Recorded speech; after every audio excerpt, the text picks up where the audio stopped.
And we're off. Hi, everybody. It is the 13th of February, 2025. Jesus Christ. My name is Luke Thomas. Thank you so much for joining me. This is episode 241 of my live chat. How are you doing? How are you doing? Hope all is well out there. Let's see. On the docket today, I'm going to guess there's going to be Sean Strickland stuff because it's still in the news. Actually, kind of interesting. Actually, pretty interesting. We'll talk about that. We'll talk about Alexander Usyk saying he wants to fight Poatan for his last fight. Got two more, wants that to be the last one. That's also kind of interesting. We'll get to that. Let's see. There's a bunch of news in boxing. There's a bunch of new Top Rank is basically gonna get not like dropped, but ESPN is moving on from them, it appears. So a lot happening. Thank you for joining me. We can get to that and really anything else that is on your mind. Thumbs up if you're watching, subscribe if you haven't already. And without further ado, let's get this party started.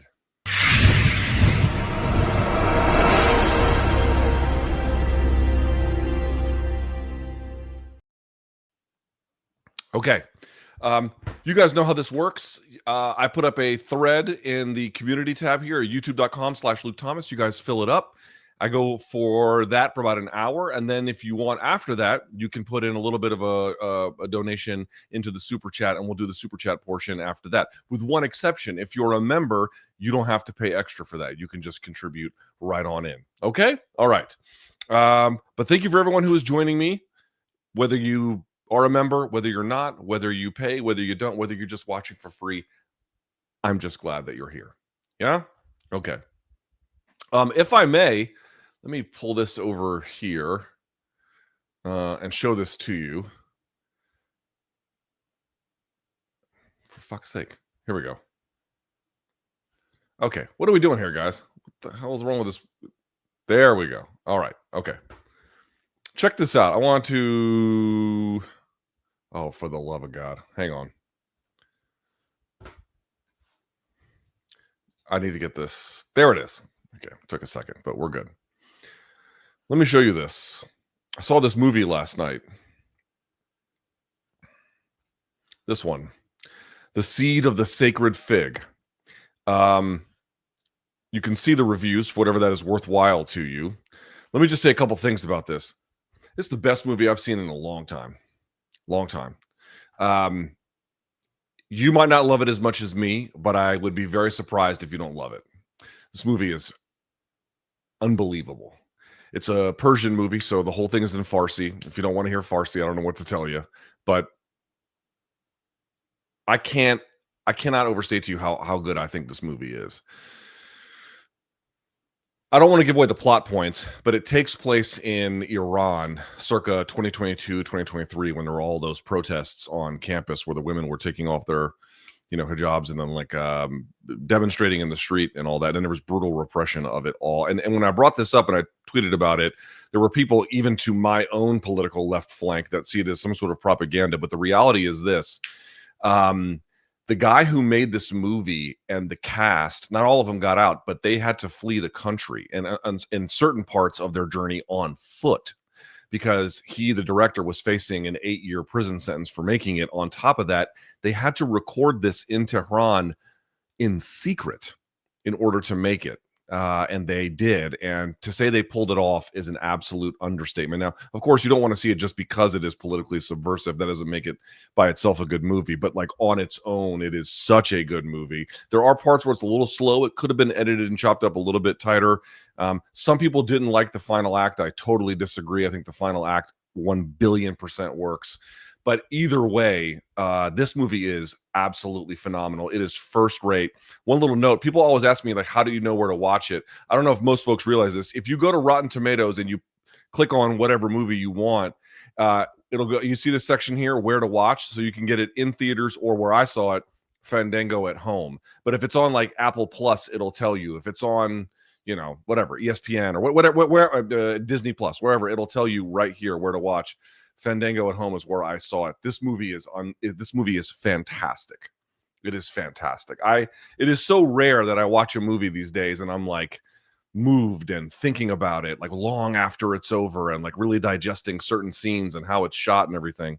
And of course, I want to be clear, like you can criticize the government over there. Well, I mean, you can't, but we can.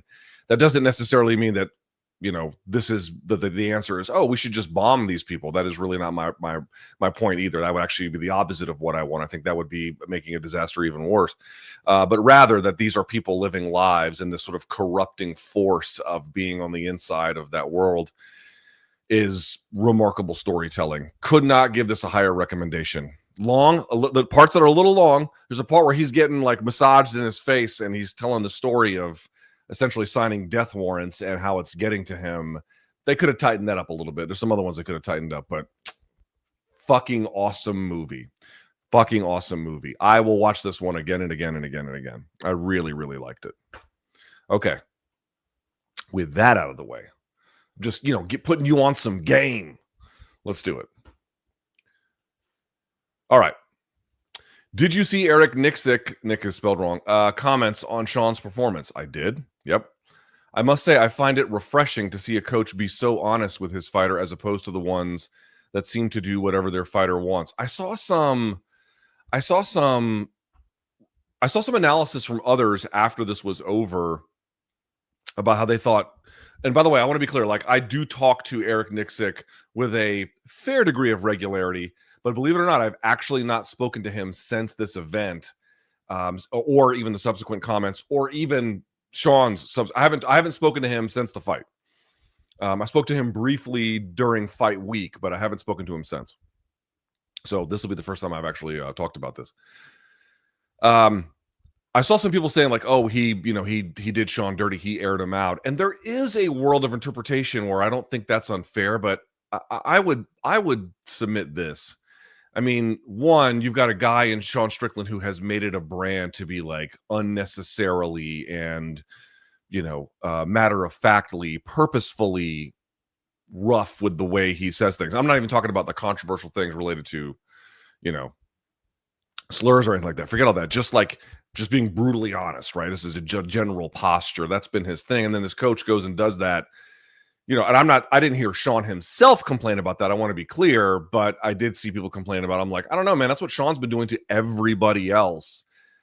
I don't understand why in that world, all of a sudden that is verboten, right? That this appears to be the currency in the way in which he either maintains or forms or in any way establishes human connection. It's on these terms. So that to me seems like a pretty empty criticism.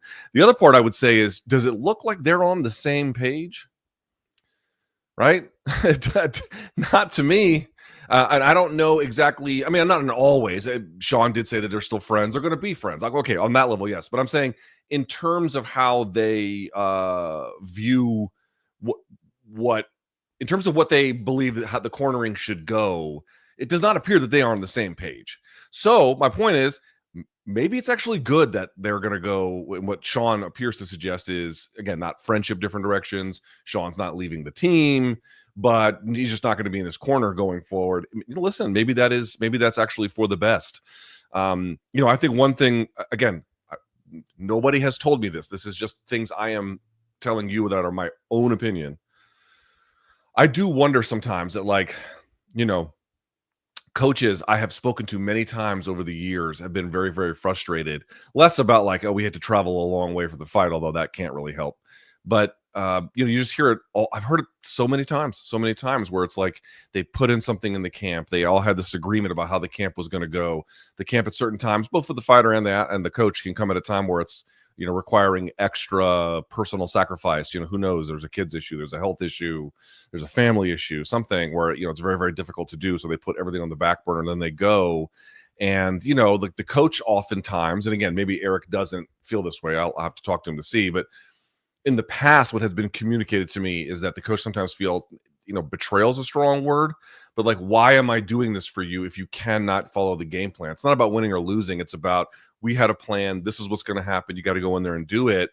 And, if you're senior enough in your career and the fighter is senior enough in their career and they're not doing it, well, now you do have some big questions you have to start asking. I mean, I think Nicksick's commentary should be taken seriously. I tend to view him as a very sober, very intelligent, very thoughtful guy. You guys know this. You guys have heard him. I think that is I don't think I'm not telling you anything you don't already know. If he is telling you that if he is saying publicly that if you want to do something else, do that. But like what we're going to do, if we're going to work together, is going to be on these terms. I have a feeling that's not the first time they've had that conversation. I have a feeling that's not the first time. I have a feeling they've had that conversation many times, and then they went out and they had this performance where Sean, again, was it boring? Of course. I don't. The takeaway I had from that one was the boring part, fine, but he declined from the first fight. Like, it didn't get better. It got worse. Not like crazy worse, but it got worse. He got numerically outstruck. He obviously got qualitatively outstruck. He just looked out of ideas, and he looked out of urgency.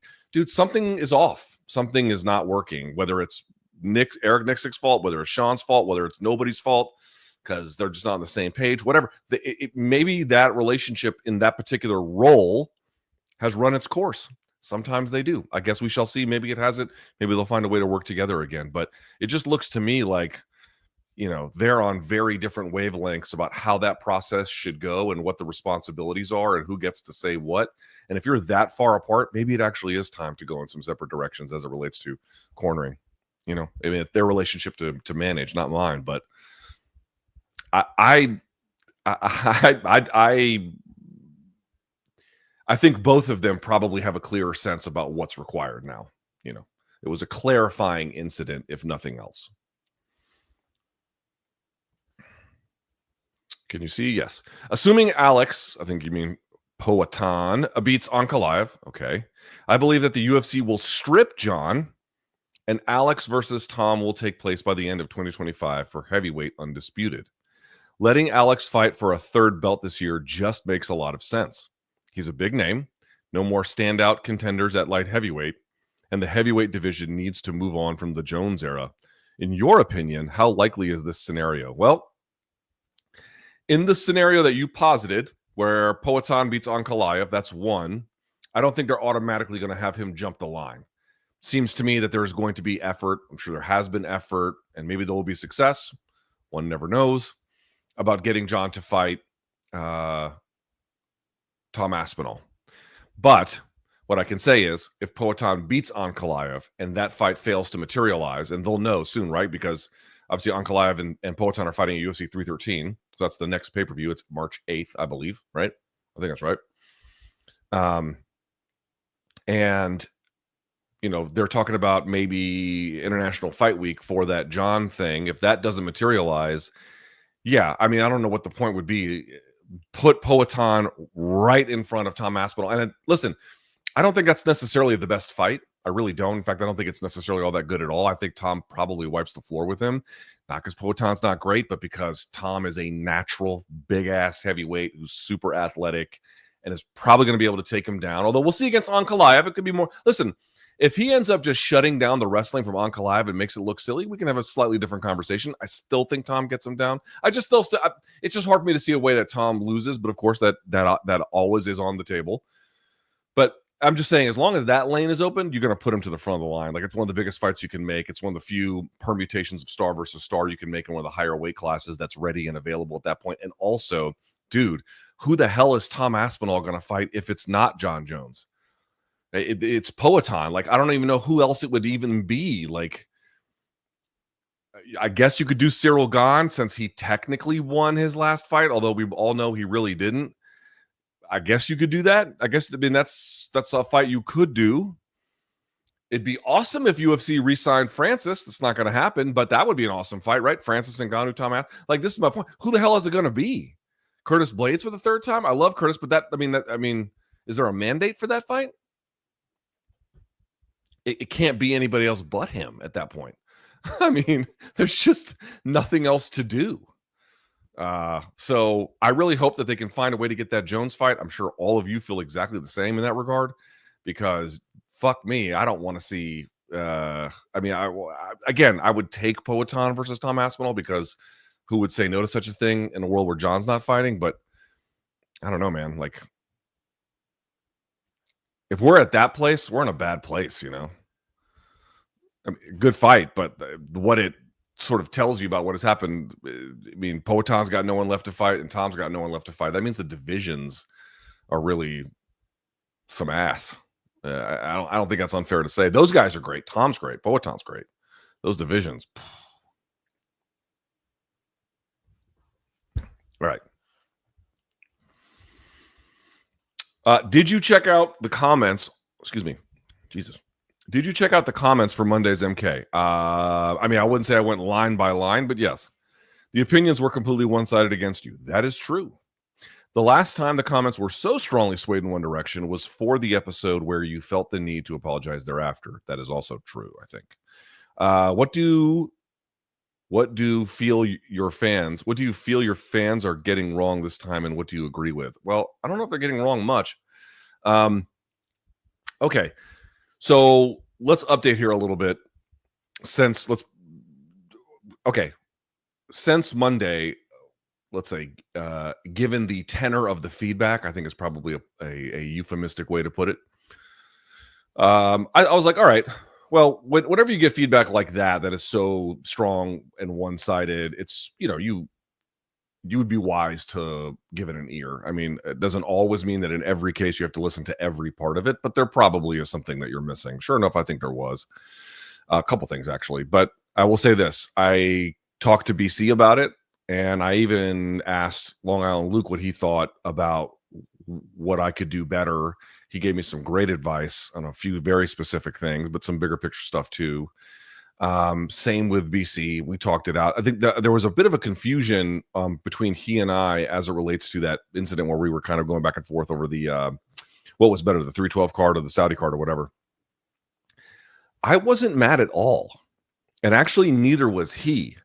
He thought I was mad, and I thought he was mad. Here's what happened. A couple of weeks before that, we'd had a conversation where, we had gone back and listened to some shows. And one thing that kind of occurred to me, I feel like this is true, is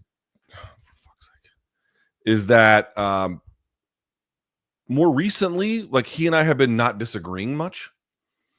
It's just been like, oh, I agree, and I agree, and I agree, and I agree. And there's not a lot of debate happening. And so I said, like, if there's an opportunity for more debate, we should do it. And I do think that is true. I just think that was executed very poorly, and I can just take responsibility for my part, certainly, on Monday. It did not work. Not to say that like it was a complete acting thing. That's not what we're doing. It's a show, so we're putting a little bit more into it. But it just never clicked, and it ended up, I didn't come away looking great, and I totally understand that. And so what ended up happening was I talked to BC about it. I talked to Long Island Luke about it. And of course, I took in some of the feedback from the fans as well. I think they're all mostly right. What I can say is, one, about that incident, it was just kind of a weird Spider-Man meme where it's like, I thought you were mad and he thought I was mad. There was nobody mad, but it really didn't work. And it didn't work in part because of the things I was doing, obviously. And then on top of it, I think one thing that was driven home by Long Island Luke is, and some of the fans as well, which is better listening, I think, would do me some good. And they're really, I mean, how could I even deny that? There's a common denominator between that and then like reading too fast and on this particular podcast, and then not even answering the questions appropriately because I'm responding to something I didn't read fully, and therefore I misunderstood, and it just becomes a problem. It's different in the MK sense because there ends up just being a repetition. Like he said it, and I'll just repeat it because there's like not enough listening going on. It is difficult to juggle a lot of those production elements. Like someone's in your ear, time to move, do the read. Don't forget to move this thing here. Luke, slide to the left, slide to the right because you have to align with the camera and everything. But none of that is really in any way. None of that is relevant. Like you're paid to do the job correctly, and you're not paid to do the job incorrectly. So to MK fans, my bad. I see it. Believe me. Not every time broadcasting is going to be your time.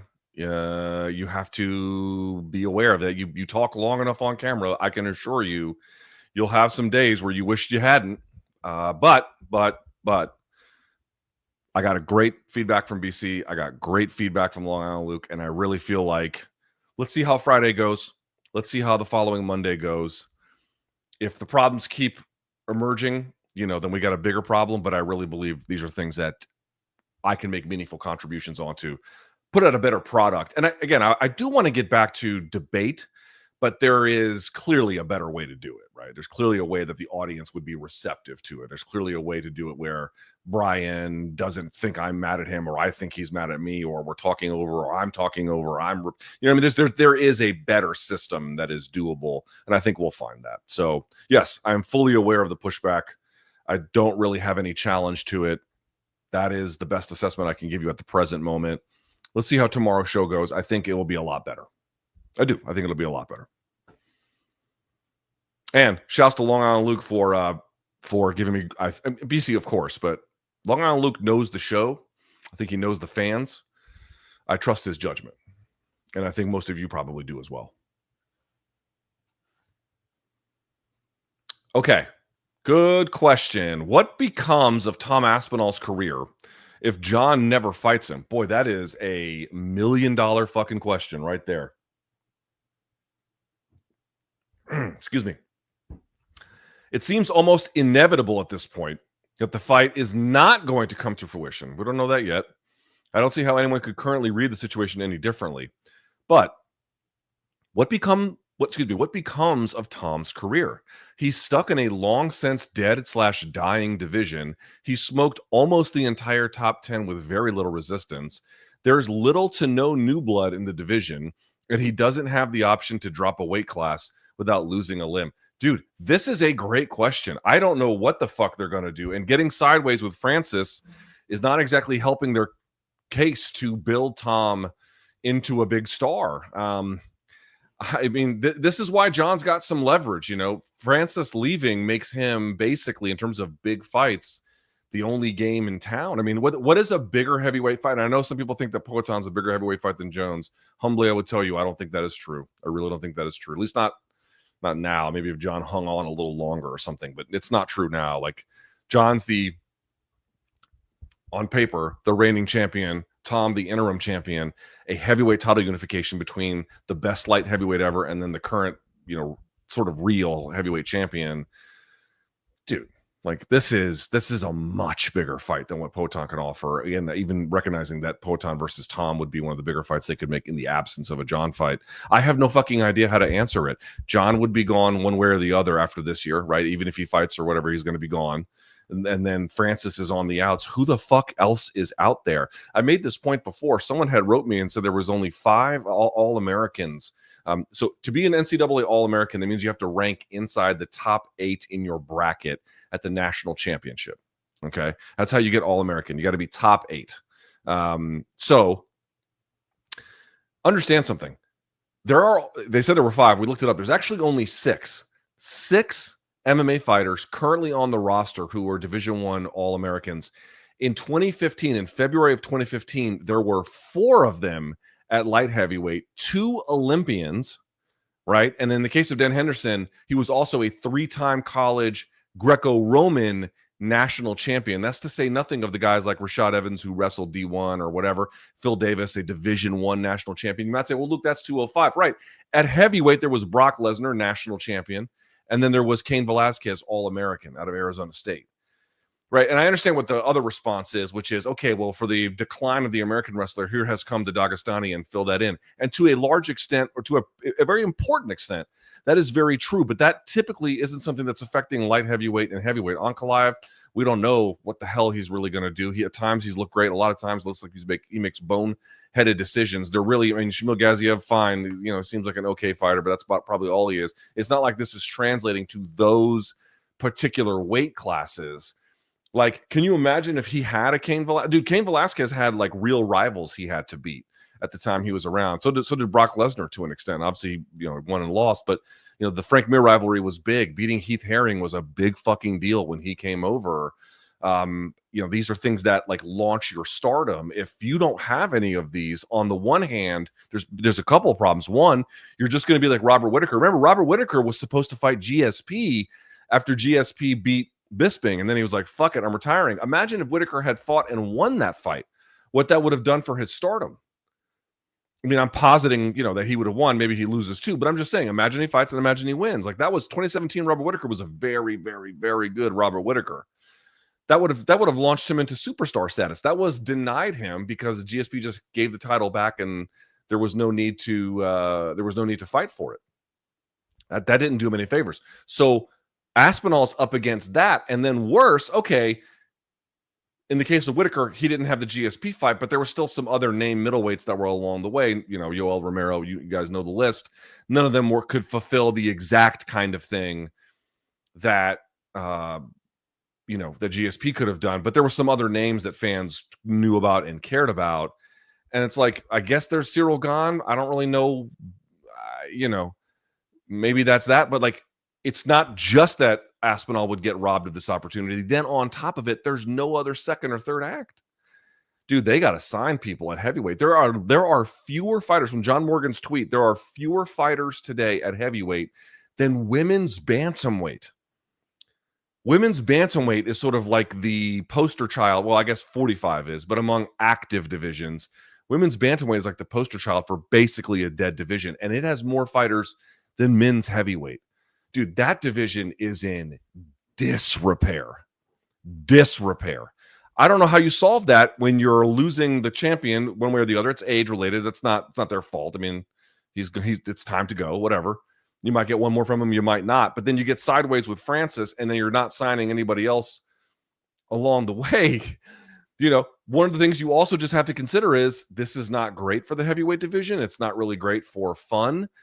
But it's simply just incontestable. The UFC is still in the star-making business, but it's not the priority that it once was. It's simply not. Look at heavyweight. If they were really worried about, wow, we really got to build Tom Aspinall into something, you can't build the guy into something without rivals.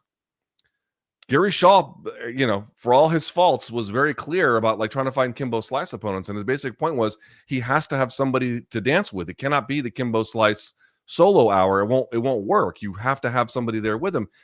The rule is the same for any fighter, essentially of any value in any stage of their career in terms of promotional value. I don't know. I don't know how the fuck you fix that. I really, really don't. I don't know how you can turn so many things away and then expect it to matter. But then you have to ask yourself, maybe they don't really care about necessarily building Tom into a huge star. Maybe they're satisfied with him being like a medium-sized star. You know, are they acting in a way that indicates to you they are building a bridge to the future for him with any kind of urgency or particular focus? Is that your read on the situation? That would not be mine. You know, I don't know. What are they doing that looks like long-term heavyweight investment?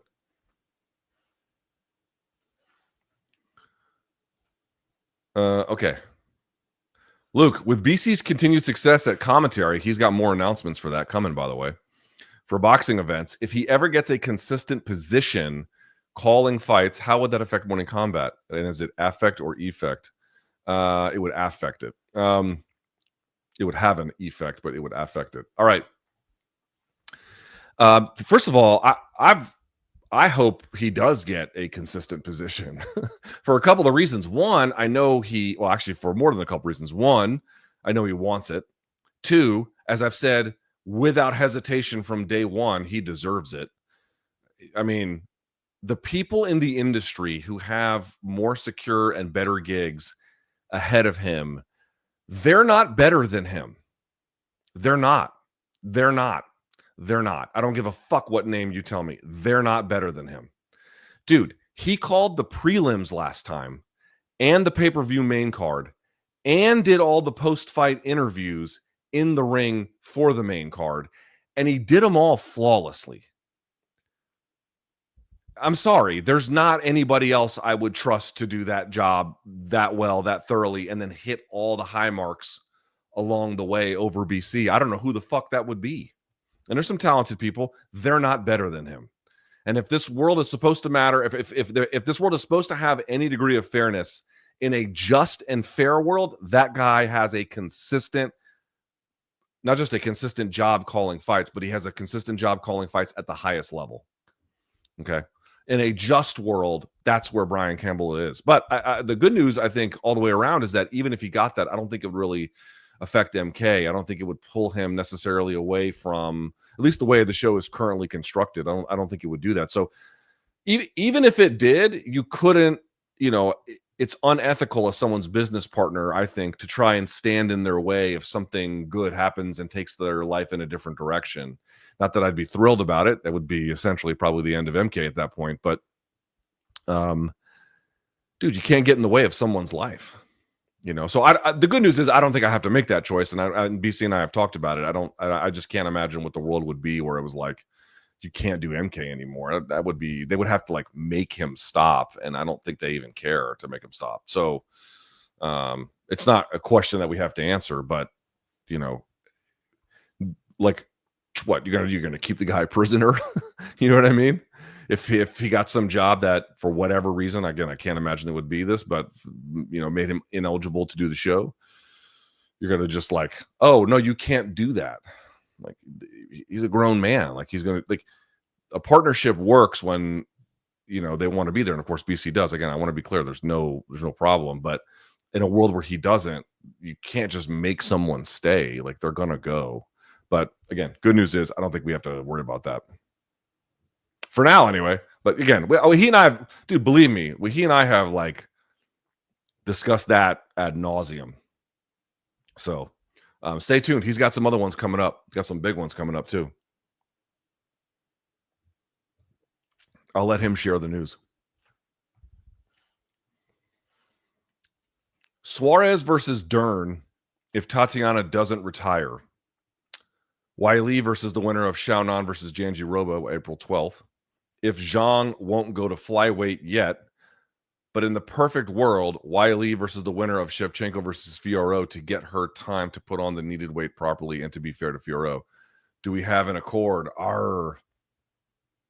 Okay, Suarez versus Dern if Tatiana doesn't retire, fine. And then Zhang Wiley versus the winner of Xiaonan. Okay, fine. Wiley versus the winner of... Yeah, all those are good. All of those are good. Suarez versus Dern is fun to me. Wiley versus... I mean, I don't have much of a desire to see Zhang Wiley take on Yan Xiaonan again. I think that would be a wipeout. But if it's Jandiroba, okay, that would be a fucking wipeout too. You know what? I have less interest in that. Either of those seem to me a wipeout. But then if Zhang doesn't go to flyweight, which she might, she could take on the winner of Shevchenko versus Fiorot. Yes, true. Although if it's Fiorot, I don't know. I mean, yeah, Zhang Wiley will still probably want to do it because it's another belt. It's up a weight class, but it's a tough fight. If you're undersized when Fiorot is physical against the women who are naturally in that weight class, it's a tough fight. That's a tough fight.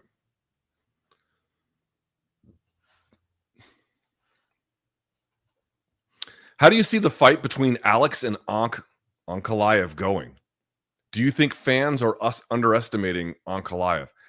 I mean, in any of these scenarios, everybody knows the truth. There's always a few different permutations that are likely. Maybe one is the likeliest, but there's always a few that are likely.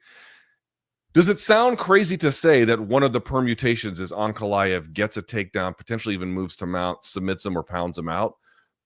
Can you do that for 5 rounds? I think he'd probably get a finish before that, but if it came that easy, but okay, yeah, something like that. But is that a plausible scenario? And in your mind, it's like, okay, that seems like that could be plausible. Dude, Ankalaev is just hard. I don't know what to say about him, man. It's not to me really ever a question of having the skills. Like, you go back and you watch that Jan Blachowicz fight, and he just didn't go for the takedown in the way at all he should have, nearly as often, and I should say as early as he should have. He took a ton of extra abuse. There's just been he's been undisciplined with some of the shots that he's thrown in legal and illegal contexts. He makes fucked up decisions, man. Like, it's very, very difficult to have great confidence about him to be able to consistently apply something. But if Poatan's defense, takedown defense, ground defense, scrambling, if that is truly weak and it's really kind of tested here, I could see that breaking. I could certainly see that breaking. I tend to think what you're going to get with Poatan is something like what you got with Izzy. The difference is twofold. Excuse me. And what I mean by that is Izzy was very good about takedown defense along the fence, and he was good about, for the most part, minimizing the damage underneath. And I think you could probably get that from Poatan, but I think Poatan's got a couple of advantages. I think one, well, no, the big advantage is the physical advantage. Like when I think if he down blocks and really gets underhooks and pulls guys off of his hips, he's going to be, more physically suited to do it at 205 than a guy like Izzy would. And I think that he's probably strong enough to do it to Ankalaev, but he's probably got the same weakness that Izzy does because it's just very, very hard to build this later in life, which is, good takedown defense in chain together, where a guy goes for a single and you stuff it or a double and then you stuff it and then he switches to a single and then you stuff it. Then he goes for a high crotch and then you can stuff it and then you can turn the angle and you can do, you can check the oil and you can lift and you can go for a tilt and then come around the back or whatever. Like there's all different kinds of stuff, but like you can see that's where Izzy struggles. And I suspect a guy like, if he gets pushed that way, I suspect a guy like Poatan would fall there as well. It's just, that stuff looks like it sounds so obvious. Oh, if you can articulate it verbally, then surely they know that's a problem too. They do know it's a problem. It's just it's very difficult to learn these skills. When you've done most of your life either kickboxing or nothing at all, then kickboxing, right? They're hard skills to learn, man, for the highest level.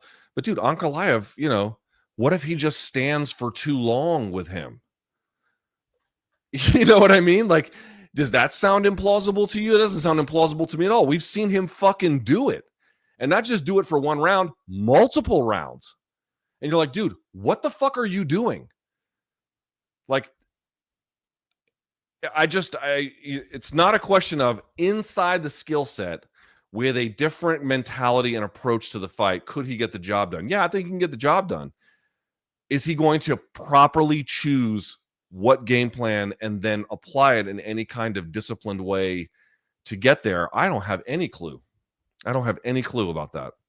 I really, really don't. And part of me thinks that he probably won't, part of me feels like he's just going to fuck it all up. I don't know. He's a hard guy to have like, oh, I've got, absolute confidence in his ability to do that. I don't.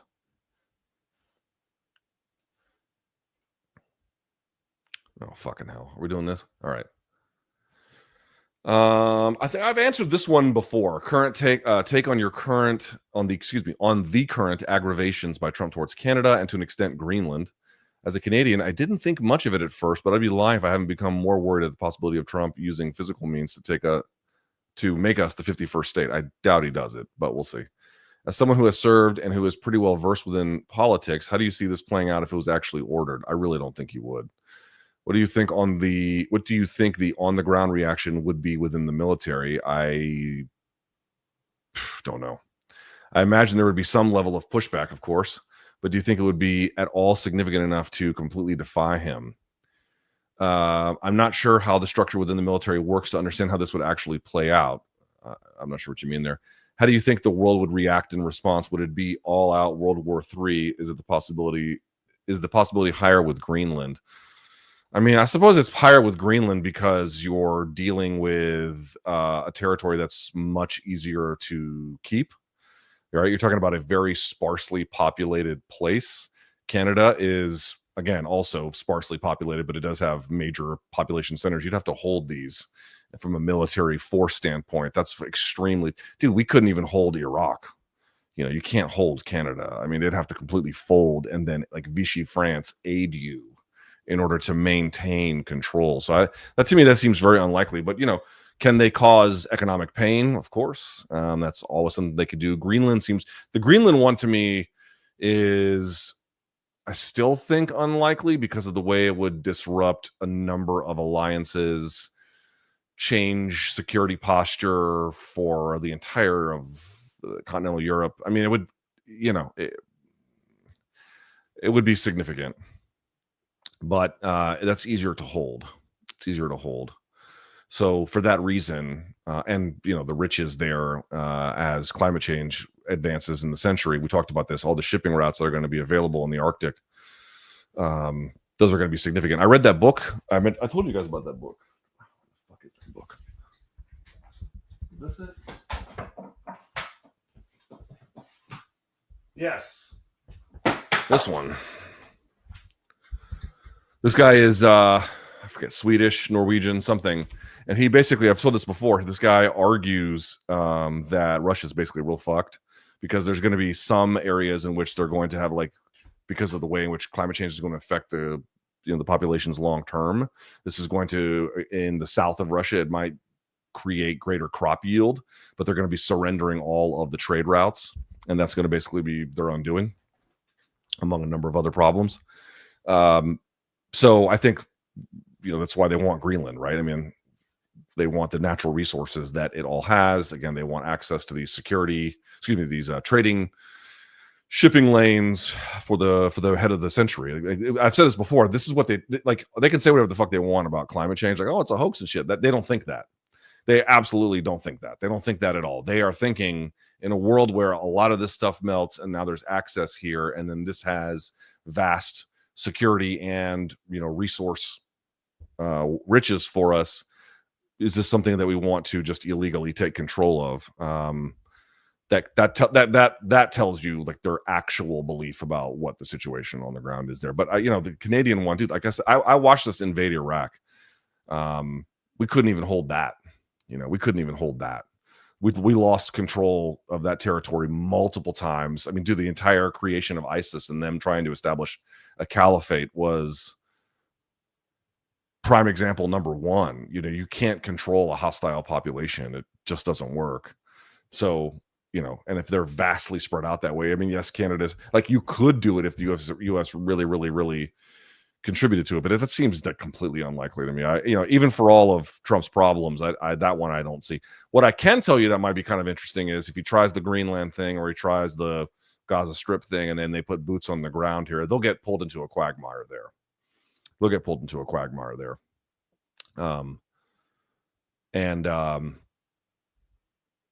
That would be a disaster. And then once one of those begins to drain your ability to maintain force readiness and force posture in other places, like, are we going to take control of Canada is like not even I mean, it shouldn't be relevant now, but in one of those scenarios, it's not even relevant at all, right? Like, China loved it when we invaded Iraq because it's like, whatever they're doing over there, they're not going to worry about us.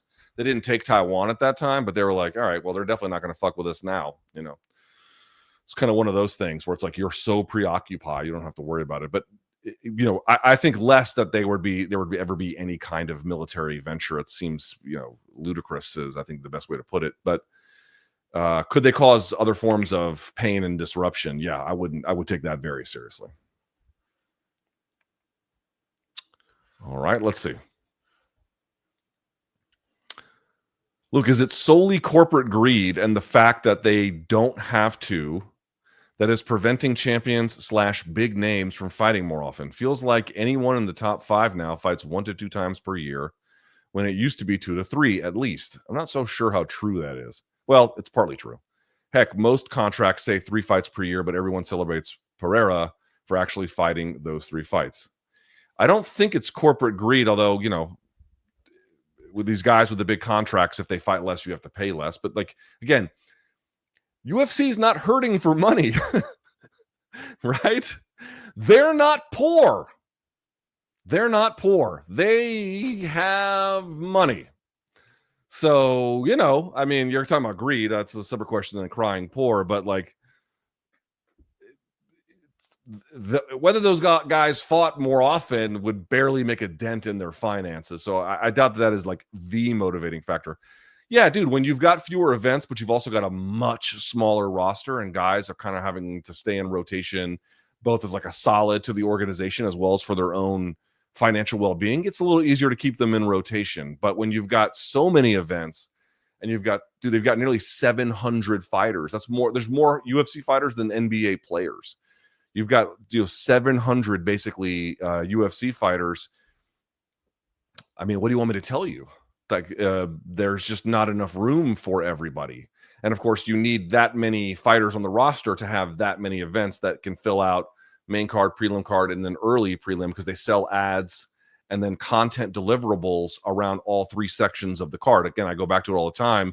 This is why when people are like, oh, if you're in the prelim card, you don't deserve a pay raise. I'm like, motherfucker, they sell ads specifically against that often for television time. It is complete bullshit to argue that they don't, as a class, deserve greater pay. But whatever, they don't. MMA fighters appear to not want more money, so I don't know what to say about that. Every time I've tried in my career to be like, hey, you guys want more money? The resounding answer was, fuck you, no. So, okay, message received. Just make less, I guess. I saw Renato Moicano being like, they could give us stock. And I'm like, money. I think Money Moicano is awesome. They don't give a fuck if they give him or anybody else on that roster more stock. They could give a shit less. Like, I don't know. I don't know what it's going to take for them to understand that, but I think it's just a scheduling issue. It's like, it's very hard to keep all those guys in rotation, in part because they may not like the matchups, in part because of the readiness, in part because they want to keep, they don't want to have, I think having 3 title fights lengthens a card. They only want to do that for special occasions.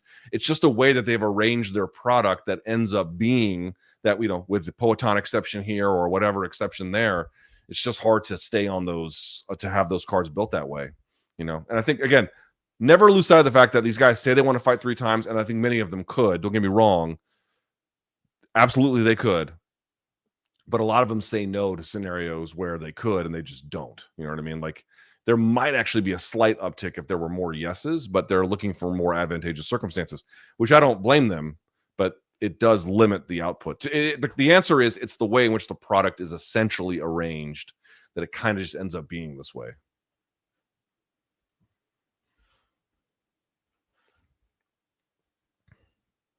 Look, if you had the following size of Joe Rogan, Jesus, God help the world, how would you handle doing live chats with that many people and questions? I mean, you can't do that without moderating it at that level, right?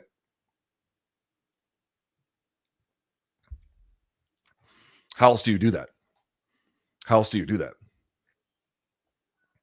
There's no way to do it. You know what I'm saying? I would have to have a moderator. You'd have to pick some questions. You'd make a good faith effort, I suppose, at trying to answer the ones that are most requested or whatever. But there'd be no way I could just interface directly without some kind of person, technology, entity screening some of this, because it would just be overwhelming, right? So, I mean, do you mean like, how would you handle doing live chats with that many people and questions coming in? Yeah, I mean, I guess it's a logistical question. I didn't know if you're asking like from an honesty standpoint. You can answer as honestly as you want, but just logistically, there's too many to do that in the same way that again, the system that I have now is kind of based on what is reasonable given the audience size, right? UFC hasn't announced the pay-per-view sales numbers in ages. Just how they like it. Less information. How many do you think they're selling on average? On average? I don't know. Probably not what they once were at all, but enough to, I would imagine that the vast majority of them are between 1 to 300,000. But then some of those are above 5, and then even some of those are above, more than that. Like the really special ones. But I'm going to guess most of them are between 100 and 300,000, just based on what kind of returns they deliver.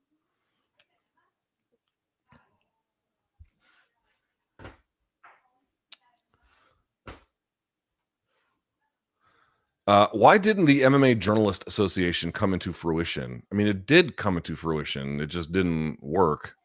I never joined. I think that the people who have been at the forefront of MMA media, or that's not quite right. When I say forefront, I mean like the people in charge, have just been in denial about what the reality has been. And to me, as long as they were in denial, I could not join that organization. I think that they had noble means, or I should say noble intentions. They wanted to form something to protect journalists from, abuses or influence or whatever from, the people they were covering, and all that's great. But if you can't reckon with the shortcomings of the industry, you can't meaningfully work on the behalf of their interests. And I mean, guys, I've worked in corporate media for a long time. Now, I have been very lucky that I've been outspoken, but it came with a lot of friction. Bloody Elbow made it a point to speak out, and it came with an enormous amount of friction. I mean, I'm lucky to do it with all the smoke, but I understand that at any point this could be challenged and taken away. But the reality is, dude, I can't tell you how many times I saw corporate media get pushback from an entity they were trying to cover and just fold. And that meant covering the stories differently or not covering certain stories at all. It was a choice that they did this. And I was like, dude, if you want me to join an association, you have to acknowledge publicly that that is a problem. And I don't think that organization was ever really willing to do that. I could be wrong. They might have a different view. Again, I think the people who were there had really noble intentions, but I just feel like MMA media has never, ever, ever, ever been able to look itself in the mirror and say, these are our problems. These are real. We're doing these kinds of things. They just decided, well, we're going to ignore that and we're going to say that we're good people because they are good people. These are good people, dude. Like I'm not here to like insult people. But if you can't publicly and even privately admit that doing business that way is so shitty and not like surreptitious in that way, but it's not. I can't trust the reporting. I'm not saying they're filling it with lies, but it's not. It's like what's not getting reported. It's like what's not getting talked about. And if we can't be honest that the business models that empowered almost all of us during our corporate media times make that a reality. And if for the most part, there are going to be exceptions here or there. And again, I have been luckier than most, but for the most part, there are top-down pressures to like not have certain things covered or to ignored, or, it's just not worth the trouble. And it just becomes common practice. And then people stop treating it like it's anything different, but it is different and it is wrong and it shouldn't be covered that way. Like, to me, we can't move forward until we really acknowledge that like doing business in this particular way, doing journalism on these corporate terms is a path that is very limited. It's very, very limited. You can only get so much with it. And dude, this is what has led to their obsolescence. We haven't really talked about it here, but like when Dana White said, was it Forbes, where he's going to have like media up in the stands and he's going to have influencers there, I was like, dude, that's the least surprising news I've ever seen. And how could it be surprising at all? One, the influencers have enormous audiences that I don't have, and Ariel's got a bigger audience than mine. I'm not even sure he's got a big enough one compared to some of these folks out there. I mean, again, he's pretty competitive. If anybody is, it's him. But you get what I'm saying. Like, it might only be him, right? We're talking about these guys who have, and ladies too, that have enormous, enormous audiences.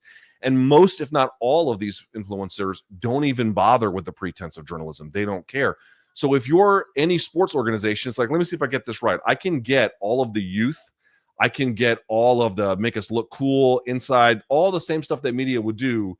But in terms of being a conduit between the team or the league or whoever and the fans, but they're not even going to bother to ask me difficult questions. They're just going to make us look good. Why the fuck would you empower media? And the problem with media is, at least in the combat sports case and in MMA in particular, is they made a choice years and years ago when the UFC began to push back, because the UFC, again, I know they present themselves as like draped in the flag and the First Amendment, but there is no sports organization that models itself more on North Korean control of information than them. I mean, that is, they can say whatever they want. No one pushes back harder on any kind of media coverage than they do in sports, like not even close. They decided, a lot of these corporate outlets very early on, we're just going to take it. And I saw them do it. I saw them do it. And I was like, it's fucked up. Like, I don't think this is not okay. Like, this is not a thing that I can,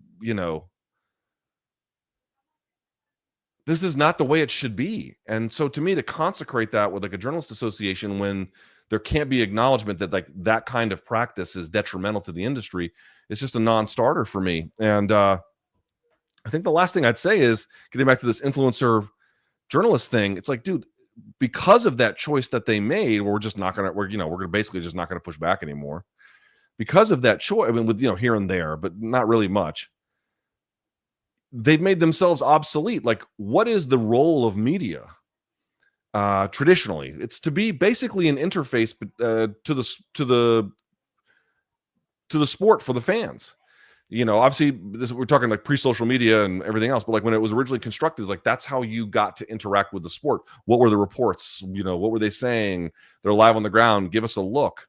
And obviously the advent of different technological services, social media, and whatever else has it played a huge role in undermining that. And you don't need media for that. But then on top of it, if you're not going to provide critical feedback, you have a smaller audience than the influencers. You don't cover the sport in a way that is nearly as dynamic as them, and you don't provide critical services. Like, what do they need you for? I'm not trying to be a dick. I swear to God, I'm not. But like when he said that, I was like, dude, I mean, of all the predictions Dana White has ever made, that was one I was like, yeah, he's almost certainly going to do this. And I completely get it. Like, not that I agree. I think it's great. I don't think it's great. But it's like, of all the things that media could do in the modern age, they've elected to not do them to maintain that access. But now that access can be used by somebody else, and they just do it in a much bigger and more dynamic way. Well, what the fuck are y'all doing? You don't need it. That's to say nothing of the decline of the use of websites and what that means, to say nothing of, again, how media has become kind of these big institutions and it's just atomized into a million different pieces and a million different folks. All of those things play a role as well. But dude, when he said, I swear to God, when he said that, I was like, yeah, that's right. They made choices to turn in a kind of coverage that had the least amount of useful longevity. I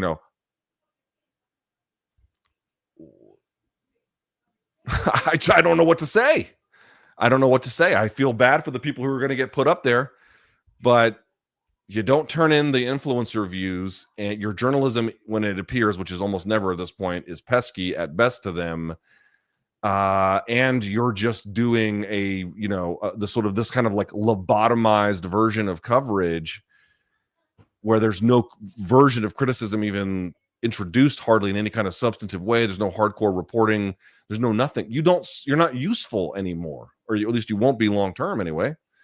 So yeah, man. Listen, me doing critical coverage has cost me dearly in this industry. It has cost me dearly. I mean, it's cost me dearly.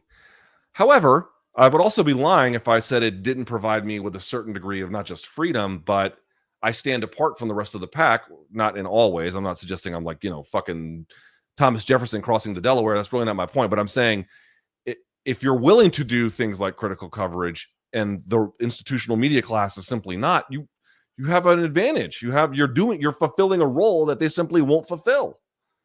So, these guys are holding on to access that from right under their nose is going to be taken from them. And then after that, what do you have left? Nothing. If your entire thing was predicated on access, simple access, right? We're just going to show up. We're going to ask questions of the press conference. We're really not going to rock the boat. Again, I'm not bagging on these people, dude. These are assignments that they get from their editors. These are good people. I don't think that they're like, they're fucking criminals and thieves. It's not my point. But like as an industry, there's just never been a willingness to reconcile with the kind of coverage that it provides. And this is where it leads. It leads to absolute, incontestable, and inevitable obsolescence. That is the road that it paves. It's too late now to fix that for them.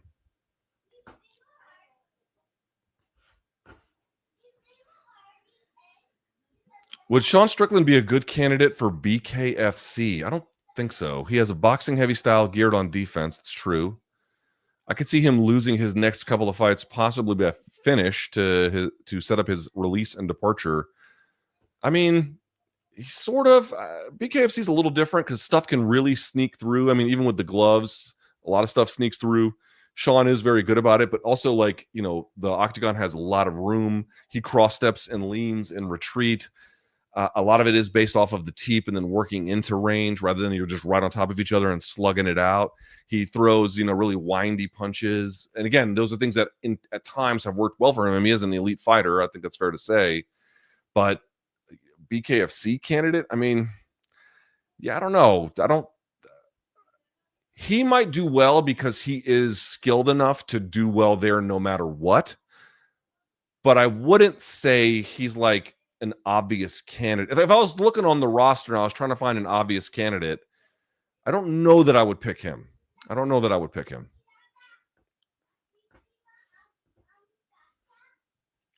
Josh Emmett versus Lerone Murphy just announced. We're going to talk about this on MK tomorrow, so I don't want to spoil it, but it's a good question. Hang on.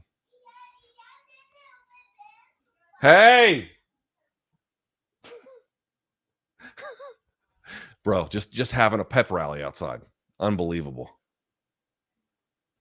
Okay, here we go. Ah, God damn it. Can you see? Yes. Okay. Look, as a boxing fan, I have a few follow-ups on you and BC's discussion on the Ali Act, okay? I 100% understand your points on how Turkey, Dana, TKO would benefit by abolishing it, as they would be able to institute their own belts and the safeguards many boxers benefit from would cease to be there, okay? But I guess what I'm asking is, from a fan's perspective, not fighters, not media, just fan perspective, why is this fully a bad thing? Great question. One of the things that we as boxing fans lament is that many of the fights we want to see can't happen because of different networks and promoters. And there are so many different belts, it confuses casuals and so on and so forth. But if there is just one major belt and the best are forced to fight the best by some overseer, why is that bad for, in all caps, fans? I acknowledge it may be less ideal for fighters as they may not longer get to make 30 million for fighting nobodies like Canelo has. Dude, he got more than 30 million. Let me assure you that. That was his fucking guarantee, not with his take home. But I'm sorry, I personally have little tears to shed for that. I understand that. I don't think that's crazy. Please explain to me why this perspective is wrong. Just try not to be mean. Yeah, no, it's a great question. I have no intention of being mean. All right.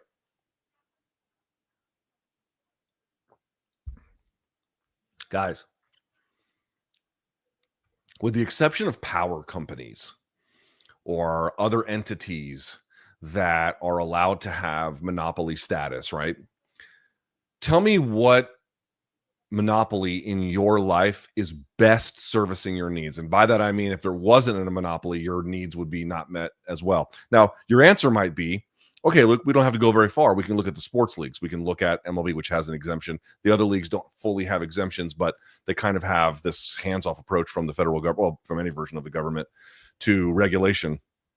And that's true, but those industries all have unions where the guys are really well protected, and they have a dynamic league where there's an intense amount of competition for resources, in many cases salary caps to enforce parity, which is a form of collusion, but in that sense it keeps the product dynamic and competitive. So okay, these are conditions where you have monopolies, but there's a series of safeguards for the athletes, the stakeholders, as well as the fans by virtue of competitive rules, as well as teams to maintain parity, to maintain excellence, and to maintain competition.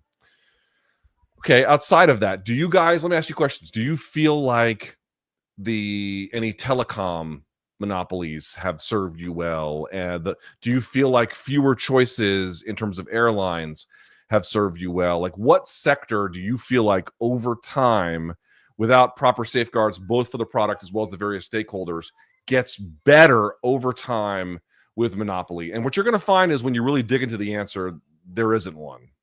There isn't one. We're talking about a world where, again, in order to establish their own, okay, so we don't know exactly if they'd even be able to repeal the Ali Act. And even if they did, we don't know how they would do it. Executive order, which I'm not even sure is legal, but let's say they introduced new legislation to replace it, and that legislation gave them a specific permission to strip out all the protections, make their own titles, all the stuff you articulated. You're going to get what you're getting a lot with MMA now. Like, I have to tell you, when I sign on to social media and when I hear feedback from the fans, y'all complain about the product as much, if not more, than we do. I mean, the level of discontent I see online with the fans, now, that doesn't necessarily match reality. You can't just take the online world as like real life all the time. But the complaints are not also crazy. Like, we just talked about the decline of the heavyweight division. We talked about the decline of 205. We talked about the decline of these cars. 312 were coming off of a card that they charged $80 for, that just wasn't a whole lot too. You don't have any other option. It is very, very difficult for me to believe, not that there isn't a value to organization and sorting under a single banner for the purposes of marketing. I can understand that. But the way in which they want to do it comes without safeguards for the stakeholders and for really not much long-term protection for the integrity of the product. Now, again, you're like, well, right now, Turkey is just throwing money into boxing and making things happen. This card, not this weekend, but the following, is like, dude, it's fucking bonkers. I might do a 7-hour fucking live stream for that. That thing is going to be bonkers. But over time, monopolies, once they've reached the limit of what their product can do and the market that they can reach, they just go into a wealth extraction phase. There's really nothing else left for them to do. They just begin to water the product down and find new financial instruments or strategies to make the consumer pay, or to extract a toll from the local government or whatever, without really reinvesting into the product. And of course, because they've got most of the best, there's still going to be a lot of quality that's there. But over time, the stewardship of a monopoly without industry or stakeholder protections, it ossifies over time.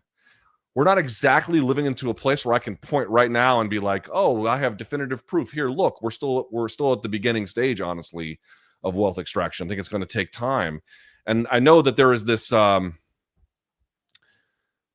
I know people, it's completely normal and fair and absolutely reasonable to say, I want to be able to see with my own eyes the deleterious effects. Well, the deleterious effects of monopoly are not hard to find at all. But as it pertains to combat sports, this is also uncharted territory. We've never had a dominant figure like this in the modern era, certainly. I mean, again, there's been monopolies or, versions of them previously, but certainly in this century, there's not been one even around this new sport. So we're all just kind of living in this beginning era of it all. But again, I challenge anyone to show me what monopoly. Again, we're not talking about natural monopolies like the power company or the water company, or areas where there are clear protections built in both for the product as well as the stakeholders. These are all different. But absent those things, which you won't have in MMA, and you don't have in MMA over time, and you in this particular posited scenario you wouldn't have in boxing. You guys ever heard of the concept of a Chesterton's fence?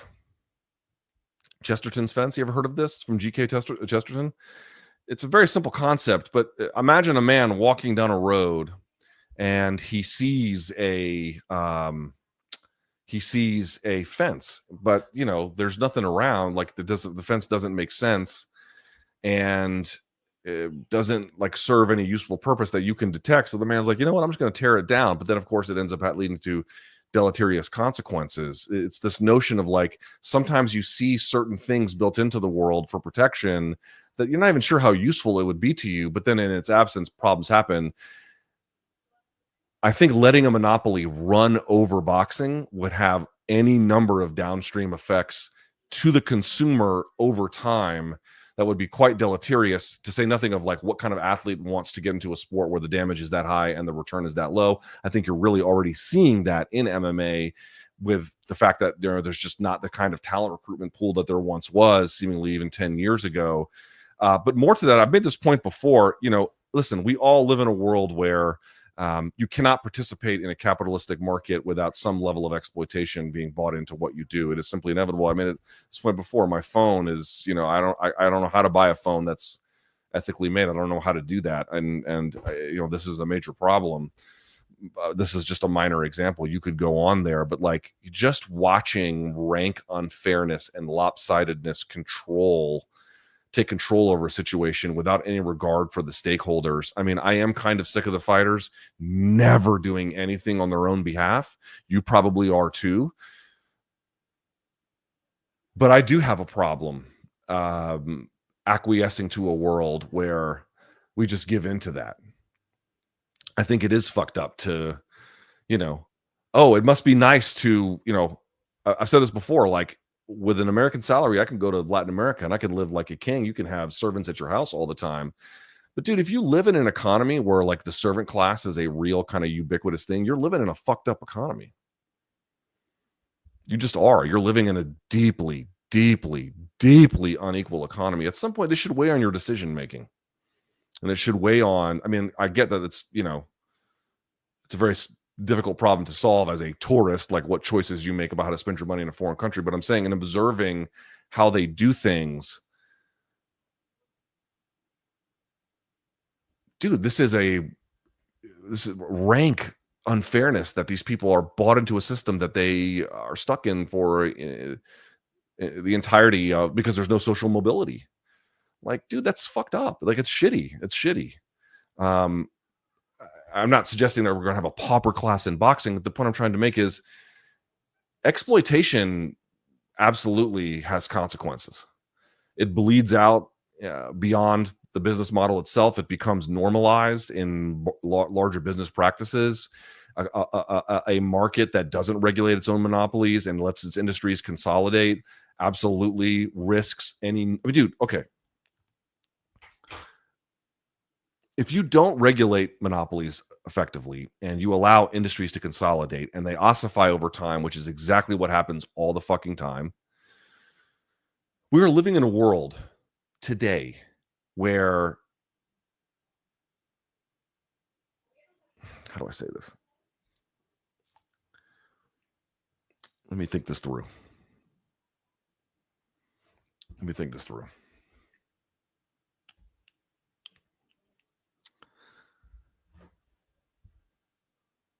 In a broader conversation about how markets are organized and regulated, if you allow market concentration to go unchecked, right?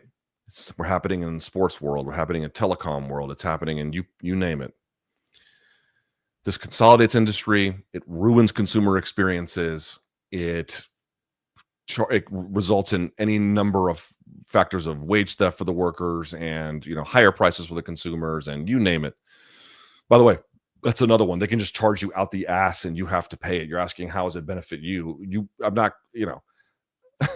I'm not suggesting to you that there is like, the other problem is that the current stakeholders in boxing have made so many problems and so many errors that this is a slightly different, harder conversation to make. But the point I'm trying to make is, dude, it is when you let these forces go unchecked and you just allow them to happen, you create destabilizing forces in the market and then over time in broader society. Antitrust regulation, effective policing of market concentration is one of the important ingredients in creating and maintaining stable economies. Absolutely, without question. So, I understand. I too would listen. Would it be a better world if there was a way to give these guys benefits, to give them, 50% cut, and then just let them all be under one banner like they are in pro sports? I mean, who the hell would object to that world? But it's not the world that we're living in. And so we have to ask ourselves, where is this product going in the next 20 to 30 to 40 years? What conditions need to be in place to get us to the best version of that? And what happens when we strip out protections for a vulnerable class of stakeholders here, which would be the fighters themselves? That's what I would say. But I recognize that, like boxing and the way in which that the promoters have not worked with one another, they've not done themselves a lot of favors, have they? All right. With that out of the way, let's get to your questions on the super chat. All right. Jarime, welcome to the party. Willie says, did you achieve your weight loss goal? No, not quite. I still got a little bit of ways to go. What do you consider a roughly sustainable body fat percentage to maintain in your 40s? Jesus, I don't know. I more have target weights. I don't really think of it in terms of percentage. I should get that measured. I actually don't know the answer. I don't know the answer to that.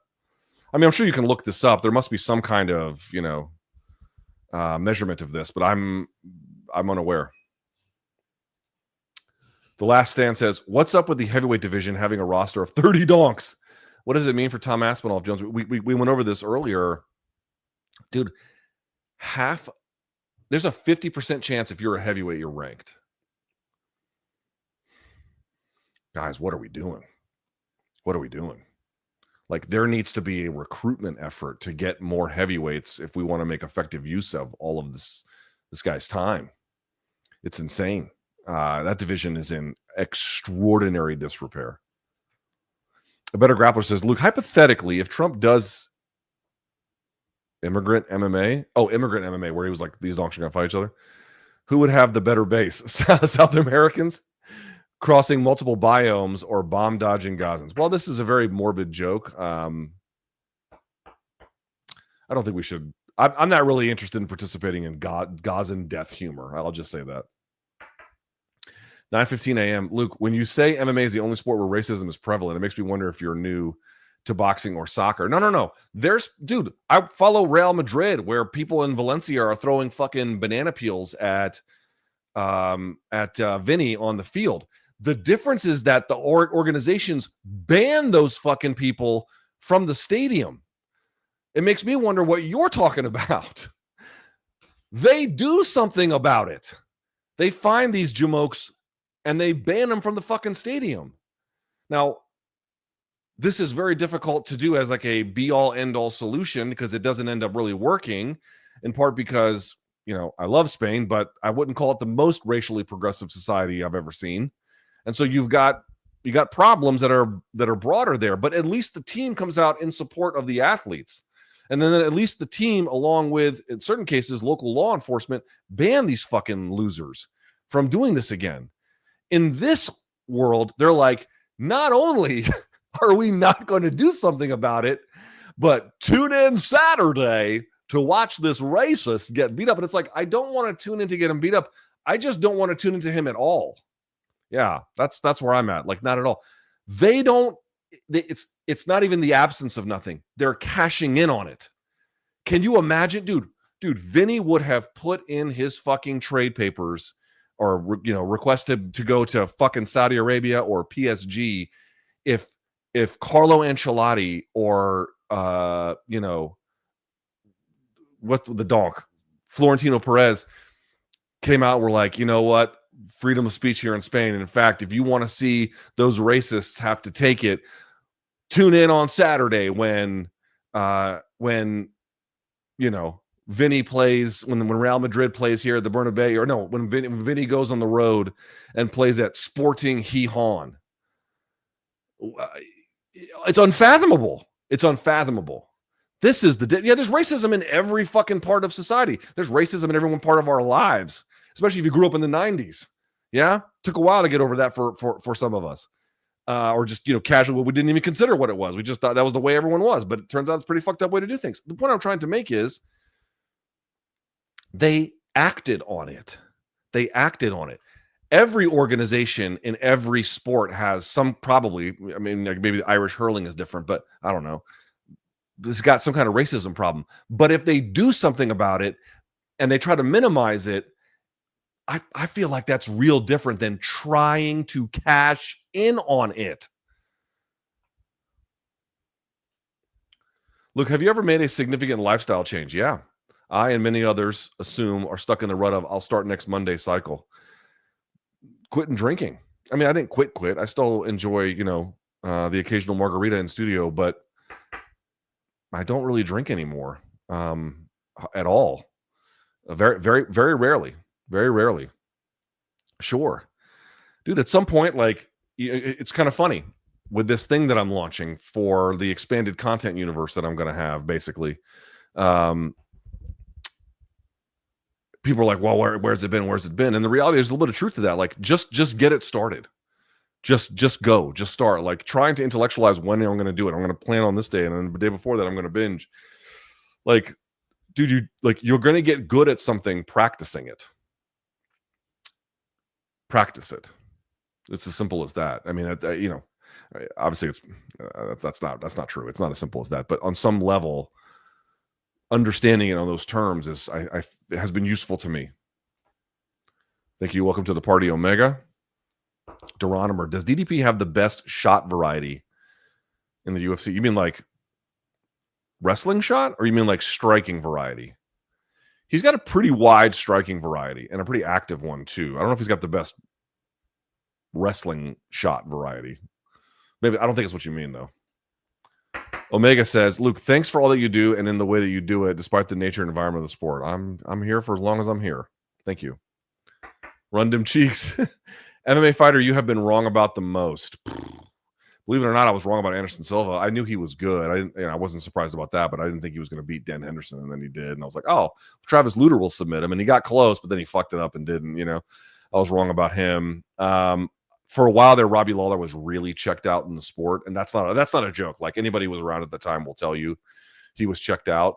So I didn't see him coming back and becoming a UFC champion in his second stint in the organization. I definitely did not see that. That was a surprise to me. There's been others, man. There's been DDP. DDP was one I was totally wrong about. Where do I rank in the heavyweight division right now? Top 25 for sure, based on the Eddie Hall KO. I'm not put. Yeah, maybe 26 to 30. Maybe 26 to 30. Carnage says, why was Khabib more effective despite everyone knowing he would wrestle? We saw Tatiana struggle once Wiley adjusted, and Chimaev couldn't continue wrestling against Usman and Burns. Well, Usman and Burns are good defensive wrestlers. Dude, I go back and watch what Khabib did. Okay, I've said this point before. Not everyone... Okay, when people are like, oh, he has the secret to Dagestani wrestling. Well, it's not one thing. I mean, these guys all have different styles of doing things. But what Khabib, to me, really excelled at was he came along at a time where you had a bit of a conversation happening, very small one, but it would happen at times where you'd get like Rick Hahn. Rick Hahn was a member of the Olympic judo team. He would take on Michael Chandler. It'd be like wrestling versus judo, because it would be one style of takedowns and subs versus another, or, style of takedowns and then ground and pound. And then you see a guy like Khabib come along and he just blends the two.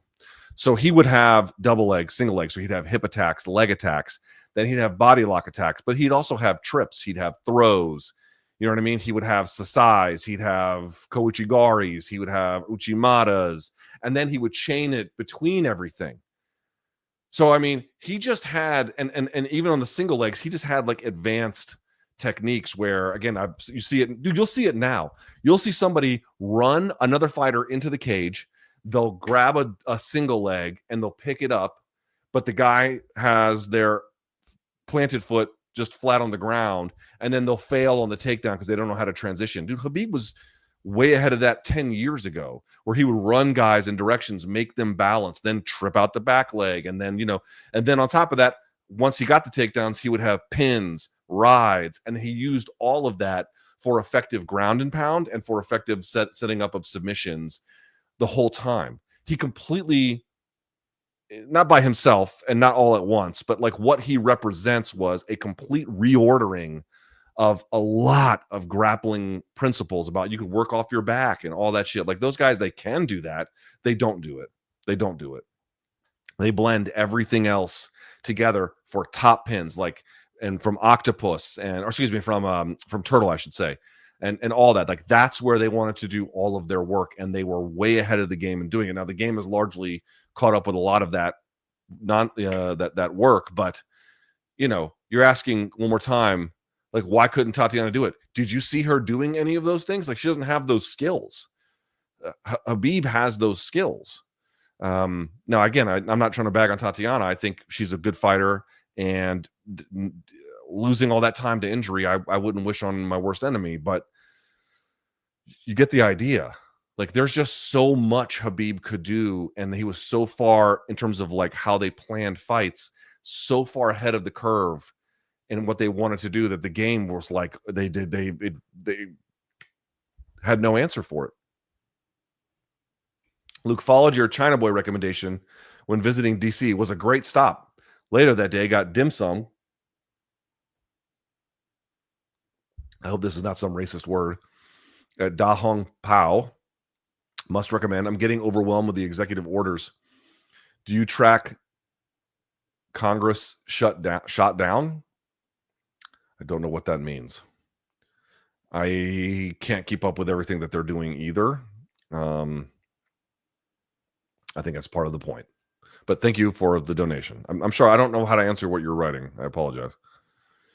9:15. Is boxing having the same issue as MMA when it comes to having consistent pay-per-view stars? No one in the US, EU besides Canelo can sell anything above $300K consistently.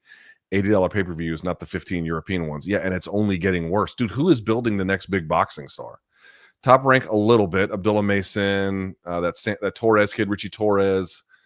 There's some other ones. They got Vito Milnicki, but there's really not any apparatus that's building new stars. All those things needed a content play along with a television play, and to have those entities work together And you just don't really have any effective mechanism like that in the boxing industry. Like, you know, I appreciate what DAZN is trying to do, but dude, they have less than 1 million subscribers in this country. Like, they can't save boxing, and they may be where everything is going. I understand the sort of gravitational pull of it all, but no one is trying to build stars, and the things that you need to build them have been largely taken away. Dude, it's a tough spot. I mean, I keep going back to it. Paramount got rid of all of Showtime Sports. They got rid of my job. They reduced BC's job, and they didn't replace anything. They just let it go. And now you see ESPN like going, but no thanks to Top Rank. I mean, it seems like TKO is a foregone conclusion there, but like combat sports is just going. This is the other part too, man. The industry gets smaller when you do this, not bigger, right? Like, dude, when I went to the CBS office in Florida the first time, they had a room there that was nothing but a room for executives at Bellator to use. And by the time I came back the next time, it was like it'd been sitting empty and collecting dust. Like, wouldn't it be good for MMA if there was another place that fighters could go to get paid and they could put on relevant, good fights and it would be fun? And, you know, like, if the PFL folds, same question we asked for Bellator, where are those guys going to go? UFC's not going to pick them all up. They'll pick up some. A bunch of them are just not going to have jobs anymore. Some might get picked up by European ones or whatever, but like most of them are not going to get picked up. The market gets smaller, not bigger. You're asking about some of these problems with monopoly. Why would Turkey admit to the Ring magazine putting out false stories? Why read any story from them now? Ruin their own credibility. Because they know most people aren't going to call them on it. Once again, do you think the obsequious media there is going to be like, hey, that's really fucked up that you guys did this? They have the same problem, not to the same extent. Not to, you know what? Let me back up a step. Not nearly to the same extent, but they partly have a problem over there too of not sufficiently, I'll say, holding power to account. Dave says, "Hey, all, Luca is thinking about your middleweight rankings all time and wonder how you think Rich Franklin fares against some prime contenders. Let's go, Izzy. Izzy beats him. Donk Plessis, I think Plessis beats him. Sean, that's a different one. See, Sean's tough though. And then Whitaker. The Sean and Whitaker ones, I'm not sure. Because Franklin could wrestle. He was big. I mean, maybe those guys beat him, you know. There's a different, improved generation. I probably would have to lean on them, but I think those are the ones that are a little more competitive. Anil says, stop recommending movies with subtitles, Luke. You should know MMA fans grapple heavily with nursery rhymes, let alone foreign films. That is precisely why I recommend movies to you guys that aren't in English.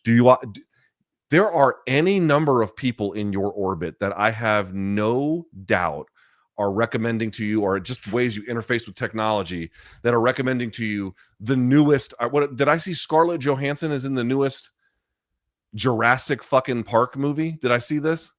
There's plenty of influences that way. I wish I had someone in my life who could point out to me things I wouldn't ordinarily ever get, a different way of looking at things. And some of it might work, some of it might not for your own purposes, but that is the reason why I do that. And if people don't want to watch the movies, don't watch the movies. I'm not going to hold a gun to your head. Don't watch them. Your fucking loss, not mine. If the Ali Act gets repealed or amended in a dramatic way, would you expect the top earning boxers to fall in line, considering it would mean a dramatic pay cut? Look at me very closely. Prediction time, boys and girls. Ready for this? Here we go. And again, these are big ifs. If the Ali Act is fully repealed, like promoter can make their own titles, promoter can be manager, the whole 9 yards, right? If all of that stuff gets taken out, you're going to watch the boxers fall right in line, just like the MMA fighters. Now, not the biggest ones and not at first, but over time, when they begin to lock up the U.S. market and then beyond, you're going to watch them fall right in line. They're going to do the exact. I mean, people beat up on the MMA fighters, and with good reason. They don't really do much to protect themselves. You're going to watch the boxers do the exact same thing over time. That's my prediction. I mean, this news came out and everyone was like, "Nah." I'm like,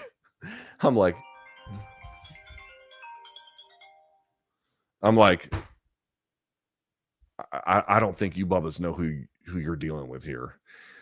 As long as I've known and worked in proximity to the UFC, dude, they are fastball all the time. It is hard nose all the time. They are looking for an edge all the time. They want domination all the time. They're not going to settle, for second best or, let some shit slide. This is not the let some shit slide company. That's just not who they are.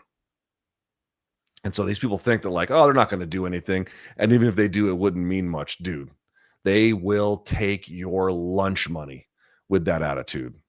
If your attitude, and from what I've seen, again, there's some people that are worried about it, but like the rank and file fan or boxer or manager just being like, okay, you don't know who you're playing with. I'm telling you, you don't. Deronimer says, which title challenger do you have more confidence in going into their next fight? Chimaev against DDP or Rakhmonov against Muhammad? Chimaev against DDP. I still like Rakhmonov's chances for sure, but Bilal's tough. And that's a closer matchup that I think I wanted to admit earlier, but I can admit I think it's a tough fight for Rakhmonov. Izzy says, interesting to see fighters celebrating the 175 million monster sponsorship, the largest in UFC history, yet there's no increase in pay or share of revenue. That's what they like. They've put out videos bad-mouthing MMA media for talking about fighter pay. The thing that they like the most are symbolic victories. They don't like the real ones, or they don't care about the real ones or even consider them an option. It's the symbolic ones that they like the most. This makes the most sense of anything that they do. Oh, is this an empty gesture that doesn't mean shit for my pocketbook, but makes me look good to the company and celebrating their particular win? Well, let me just get right on that. Do a little shoe shine while we're at it. It's the empty gestures that they like. This gentleman writes, what would happen if someone famous from the left like AOC goes to a pay-per-view? Would she get booed? Probably. I got heckled one time. I mean, several times I've been heckled at events. If I got heckled, I would imagine AOC would get heckled. Or worse, attacked. It'd be security. Would they show her on TV? That's a question for UFC. I have no idea. I don't know idea. But would she be heckled and booed? Yeah, for sure. Lord of the Pies. Ankalaev has a 31% takedown accuracy combined with 0.92 takedown attempts per 15 minutes. No, 0.92 takedowns per 15 minutes. Is it safe to say people are vastly overstating his wrestling? I don't know what people are stating for it to be vastly or not. He's got the wrestling to win, but he's not like a wrestling dynamo, for sure. Henry says, do you see BKFC surpassing boxing in the next 10 to 15 years? No. Can you talk about why or why not? It's just not big enough. Boxing is a worldwide participatory sport with a deep amateur system in every corner of the globe. BKFC is something that you can't even get in, I think, all 50 states. Can you talk about why or why not? There you go. And if the Ali Act being repealed will affect... I still don't know about I got to look into that. The Ali Act affecting BKFC. I don't know how that works. BC should know by now not to hassle the Hoff. Nah, he didn't do anything bad. Chase says, I happened to buy a hefty amount of TKO stock at its release. What do you think could be the ceiling for the stock with the incoming TV rights deal? Dude, in the corporate oligarchic orgy world that we live in now, I think that it could be beyond I mean, not NVIDIA, but it can be something astronomical. Absolutely. Sky's the limit. Sky's the limit. How much longer would you like to stay in DC? Congratulations on paying off that mortgage. Yeah, next month's the last one. A few years into mine, but debating on hammering it out or selling and going somewhere prettier and warmer. I don't know how to answer that, man. I don't know how to answer that. I don't really know what the next chapter of my life has in front of me. I don't know. I don't know how to answer that. Would I consider moving somewhere else? Sure. But it would have to be in conjunction with like my daughter's needs and my, yeah. Where's My Shoe says, do you think one will eventually drop MMA completely? It seems that way. They've got great fighters with no fights. Also, I'm glad mom and dad aren't fighting. Yeah, we're not fighting at all. When BC and I talked, he was like, I thought you were mad. And I was like, I thought you were mad. It was like, we are not fighting. Trust me when I tell you we're not fighting. All right. Yeah, I think they will. I think one will probably, I don't know how they maybe they won't completely drop it. Maybe they might maintain some divisions, they might maintain some apparatus, but it certainly is. It's pretty clear already. It's not really an MMA promotion at this point. It does MMA, but it does a lot of stuff. Luke, no need for apologies. We all appreciate your voice and in the way you do it in the cesspool that is the MMA industry. Keep doing it. Well, thank you, Omega. Eric writes, Kevin Randleman passed away 9 years ago. Was he as down to earth and kind as I've literally heard everyone say? Never heard anything bad about him. I only interacted with him, I think, very briefly in public. I had very little interaction with Kevin Randleman. I can just tell you that, like, everyone that I've talked to about Kevin Randleman had really great things to say. But I did not know Kevin enough to really know, I barely had any. I barely crossed paths with him in person, Frederick says, did you read the ultimate guide to pronouncing Carlos Praches? I emailed you. I think I did. Elon Musk is a piece of shit. I can't believe. I can't believe. God. This fucking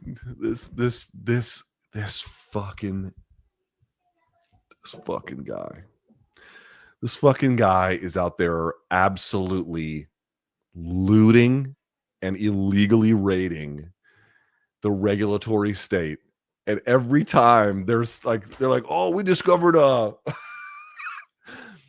50 million in condoms for Gaza. Like, they're just having a fucking orgy in the middle of genocide. Meanwhile, it wasn't in anything that they said it was for the one in Mozambique. And then 600 million in sushi. Not true. Like, complete bullshit. And like, what is amazing to me is, oh my God.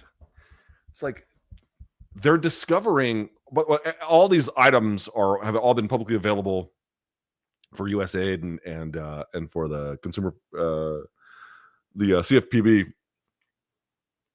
All this stuff is available publicly, and like, they're just finding it and then being like, I ideologically oppose this, so therefore it's a waste. Meanwhile, most of them, from the screenshot ketamine, influence tweeting that he's doing, he doesn't know how to read government documents. Most of the people he is retweeting don't know how to read government documents. A lot of these measures were passed in Trump's first administration.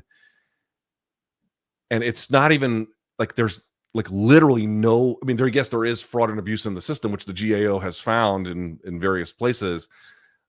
But what he points to are just ways in which again, this was all publicly not verifiable, searchable with a database that they had uploaded. He's looking at it. He has no idea how the government at all works. He's finding out in real time.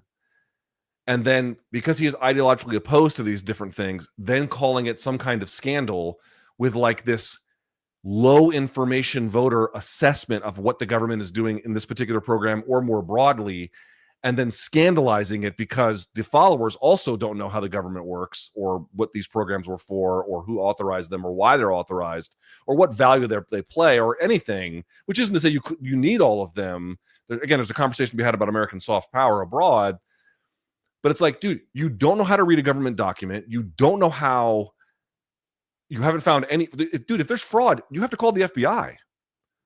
Like, there's been no arrests. There's been no like delineation of claims of fraud. Department of Justice has done nothing related to this.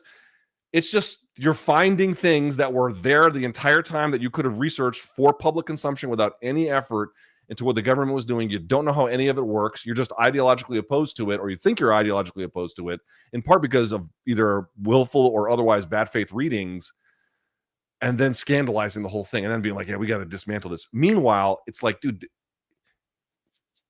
I cannot believe this motherfucker is just looting the regulatory state. And then he wants to set up a payment system with X. And that would have been regulated by the CFPB. But because they have now basically defanged or they're going to kill it, now they get to just essentially launch the program without the same kinds of oversight that they would have had because it's a fintech company rather than a traditional bank.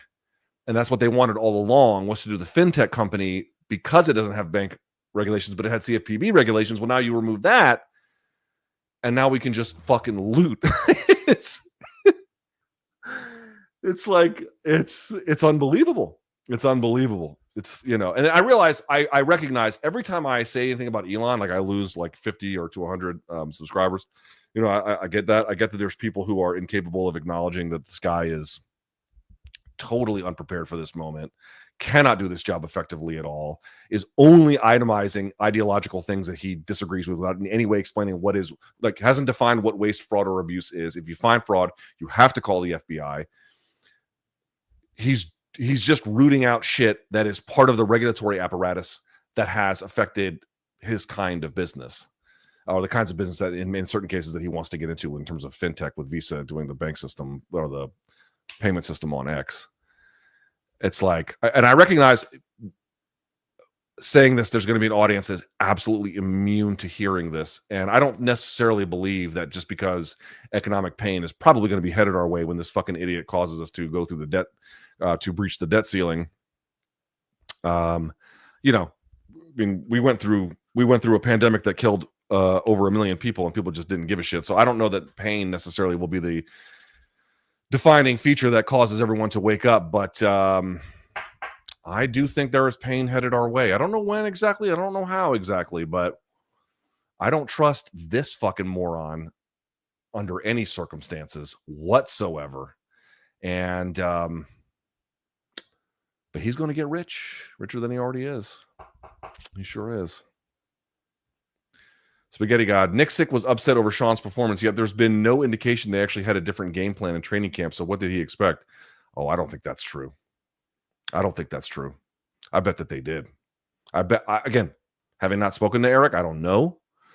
But I suspect that what's behind this is they actually did, and it was a big plan, and it got abandoned. Geronimo, which fight would you say was the single greatest title-winning performance in UFC history? For me, it was TJ Dillashaw beating Renan Barão. Single greatest? Well, I mean, like JDS beat Kane in like a minute or whatever. I mean, Conor over Aldo, probably. I mean, if you're asking like a more comprehensive one, big ones. GSP over Hughes. I mean, even BJ Penn over Hughes himself. Man, there's a bunch. Anderson Silva over Rich Franklin. I mean, all of those were like one-sided whippings, right? Jose says, how much do you think the UFC could charge their PR and their PR and presentation if they sign with Netflix? Well, they control their own production, but I suspect they would get a lot of help, and it would probably be upgrade. I didn't think that the NFL games that air on Netflix were like wildly better, but they look nice. I've not watched WWE. Whatever they're doing for WWE, it would probably be something similar. Whatever improvements there are, it would be, I'm sure, on par with that. Connor says, not GOAT, but who's the most skilled of all time in each division? There will be some GOAT overlap, like DJ 125, John 205. Would love to hear you sift through the division's most skilled. DJ 125, who's the most skilled bantamweight ever? Maybe TJ. 145, probably Aldo. Oh, that's debatable. Maybe Volk. That's debatable too. 55, Islam, most skilled. 170, St. Pierre. 185, Silva, probably. Yeah. Not the most well-rounded, but certainly the most skilled. 205, John, and then heavyweight. Who's the most skilled heavyweight in the UFC history? Might be Stipe. Yeah. I have to think about that one, but yeah. Stipe's got a bit basic game too, so I'm not sure if that's true. I mean, heavyweights are like always kind of limited. Verdum was pretty fucking skilled. You know what I mean? He was great in the clinch. He could strike at range. He had good kickboxing. He obviously had unbelievable jiu-jitsu. He had pretty good wrestling. Okay wrestling. He was pretty skilled. Jimmy says, given Conor's current lifestyle, TKO boxing, Turkey, and Canelo, Could we see Conor versus Canelo 2026? I mean, I think Canelo is closer to those fights than he is David Benavidez. Long-time listener from Milwaukee. Cheers. Shouts to Milwaukee. I think it was the home of Laverne and Shirley, baby. Two-wheel union. Other than GSP, who is the best Canadian fighter? Rory was good. Dennis Kang was good. There's been a lot of good Canadian fighters. David Loazo, really good. The welterweight who beat Pat Miletich with the bulldog choke. Carlos Newton. There's many good ones. But probably Rory. Unless I'm forgetting somebody. BH says, Luke, you mentioned a book a few months ago on sleep training your baby. It's 12 weeks, 12 hours of sleep by 12 weeks, something like that. Thane says, going to UFC Seattle, be on the lookout on fan subs, top 5 energy drinks. I've been on the Ghost energy wave for a while. So I've been trying, I like Rain. I like Rain. Monster's lower tier in my judgment. I like Rain. Ghost is pretty good. I've been trying the one that is Gorilla Mind, which is the one that isn't that More Plates, More Dates? Isn't that his company? I've been doing a lot of Gorilla Mind, and I guess after that I put Monster, and then like, dude, lower tier would be like, Red Bull tastes like shit. Deronimer says, as it pertains to trash talk, would you consider Strickland a glass cannon? I mean, if we're just measuring trash talk, that what he does in the cage doesn't matter. So you're asking a sort of these are two different questions, essentially. I don't think his trash talk is, at least more recently, all that brutal. But yeah, there certainly is a gap between what he does and what he says. Steve says, thoughts on Don Jr.'s proposed steroid Olympics? It's not, dude, there's an interview on my channel about the guy trying to do it. Check it out, please. Carl says, I was shocked by the fan reaction to Bryce Rampage's podcast. Every single comment I read was defending Bryce Nazi comments. It's irresponsible by TKO, Dana, and Co. to let this sport get infested by this. They don't give a shit. Clearly, if they did, they would do something about it. Once again, can't stop all the Nazis in Spain either, but the ones that show up and do monkey noises at Vinny, they get chucked from the game. You know what I mean? They don't tolerate that shit. It's a lot easier to not have a Nazi problem if you make choices to not have Nazis in your orbit. And again, you could say Bryce made a mistake, and I'm not saying fine. I'm not even talking about him. I'm just saying as a general rule, if you don't want to, again, some problems are easier to control than others, and there's limits to what you can do, but it's a lot easier to not have some of these problems if you take effective action when it's time to. And again, everyone wants to make it a speech issue. It's not. It's a destructive idea issue. It's allowing cancer into your body. It's allowing rot to take place in the drywall of your home. That's what it is. If some of you let yourselves go into, dude, letting those ideas like take root in your mind, you're allowing your mind to just fall into pathetic disrepair. These are not intellectually rigorous ideas. These are ideas for fucking rubes and losers and malcontents. These are not stimulating ideas. These are not a pathway to a more beautiful and effective future. It's the last refuge of fucking loserdom. They got nothing else. If it's not too personal, Luke, would you mind telling us the story of how you and your wife met? We briefly worked together. Or how you first asked her out. I don't remember that. Any good first date stories? No. I heard Young LT had legendary game in DC. Well, that's not that hard in DC. I mean, I'll leave it at that. Nah, this is my private life. I'll leave that for me. But I appreciate the donation. Thank you. Lil Lou says, seems fishy as hell that Linda McMahon is going to serve as the head of the DOE. Wait, what? Department of Energy? Department of Education? Which one are you talking about? With members of WWE in attendance. Don't you think TKO have a special deal with the current administration? Could this push I don't think this has anything to do with the end of the Ali Act. No, I don't. it's a federal law. Like if they're going to there's ways to get federal laws repealed, but like what you're assessing, while noteworthy, is really not relevant to that. What's up, Jake? Welcome to the party. Purely speculation, as both of these guys are still active, but who do you think will be higher on the all-time GOAT list when it's all said and done? Izzy or Poatan?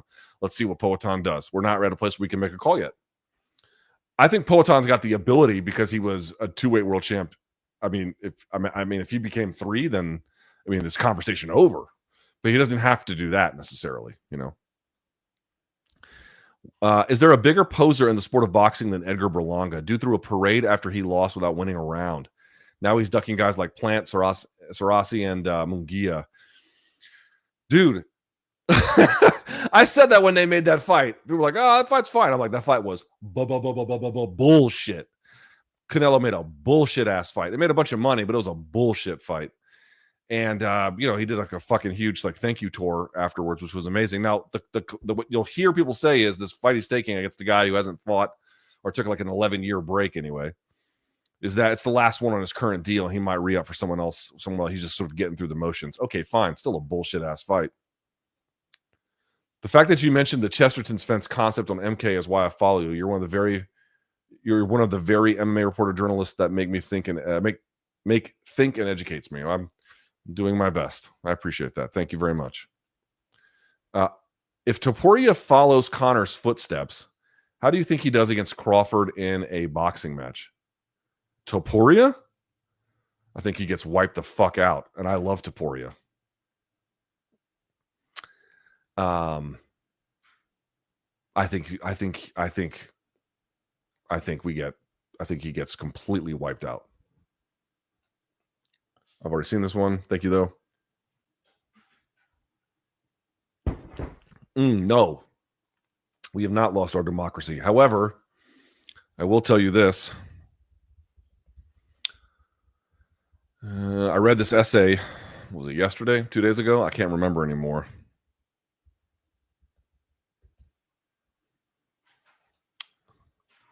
This one, I'll show it to you. Everyone should read this. Here, not this, and not this. This one. The Path to American Authoritarianism, What Comes After the Democratic Breakdown. These two guys, Professor Way and then Professor Levitsky, these are guys who have studied and at every turn have predicted what effect Trump would have on the American electoral system with great accuracy. They kind of knew what would happen. And what they basically argue here, I'll show it to you. What they basically argue, there's a whole big ass essay, but these are the two parts that are the most relevant. They say, quote, but authoritarianism does not require the destruction of constitutional order. What lies ahead is not fascist or single-party dictatorship, but competitive authoritarianism, a system in which parties compete in elections, but the incumbent's abuse of power tilts the playing field against the opposition. Most autocracies that have emerged since the end of the Cold War fall into this category, including Alberto Fujimori's Peru, which, by the way, they call him Fujimori over there, Hugo Chavez's Venezuela, and the contemporary El Salvador under Bukele, Hungary, India, Tunisia, and Turkey. Under competitive authoritarianism, the formal architecture of democracy, including multi-party elections, remains intact. Opposition forces are legal and above ground, and they contest seriously for power. Elections are often fiercely contested battles in which incumbents have to sweat it out. And once in a while, incumbents lose, as they did in Malaysia in 2018 and Poland in 2023. But the system is not democratic because incumbents rig the game by deploying the machinery of government to attack opponents and co-opt critics. Competition is real, but unfair. And then lastly, they note, and this is the part that should help you, or I should, is I think important to understand. Competitive authoritarianism will transform political life in the United States. As Trump's early flurry of dubiously constitutional executive orders have made clear, the cost of public opposition will rise considerably. Democratic Party donors may be targeted by the IRS. Businesses that fund civil rights groups may face heightened tax and legal scrutiny and find their ventures stymied by regulators. Critical media outlets will likely confront costly defamation suits or other legal actions, as well as retaliatory policies against their parent companies. Americans will still be able to oppose the government, but opposition will be harder and riskier, leading many elites and citizens to decide that the fight is not worth it. A failure to resist, however, could pave the way for authoritarian entrenchment with grave and enduring consequences for global democracy. I know there's a bunch of you who are going to say this is bullshit, and it might be. So I can't predict the future. But if you kind of want to know where we're at and what might be next, that's a decent it's a halfway decent roadmap, I think, to get there, or at least a version of a roadmap that exists. I'm a 155 kickboxing champ. Is it worth pursuing MMA as I have limited ground game, high school wrestling, minimal BJJ at age 25? I feel like it's a lost cause. It probably is a lost cause. I'm not trying to be a dick, but if you're 25 and you don't have much wrestling and almost no BJJ, unless you're a natural, it's probably too late, especially at the lower weight classes. Yes. This is my guy, but he's reposting XV Sting. Luke, list me your most desirable to least desirable that you would interview. Joanna, Colby, Bryce, Joshua, Fabio, the 8-dick walrus is going to fuck you. I could probably pass on all of them. Luke, we don't see eye to eye on everything, but I couldn't agree more with you about what JRE has become. I cannot believe Zuck sat there for 3 hours and lied, and Joe did not check him once. That ain't the only... Dude, did you see Joe? God bless Joe, dude. I'm not even trying to bag on him, but he fucking said, famous, I can't believe he said this. He's like, you can trust Elon because he doesn't need more money. He's already got enough. It's like, dude, if that's true, how did oligarchy ever get established in any country ever? Dude, what are we talking about here? I mean, that is just mind-numbing. I'm not trying to be mean to Joe. I'm honest to God not, dude. I'm really not. But that is fucking ridiculous. That's ridiculous to the point where it's completely indefensible. I mean, just the absolute height of absurdity. That's to say something like that and to believe something like that. Oh my God. Yeah, they're rich. Why would they want to get any richer? I don't know. But the entirety of modern human history is littered with examples of them doing exactly that.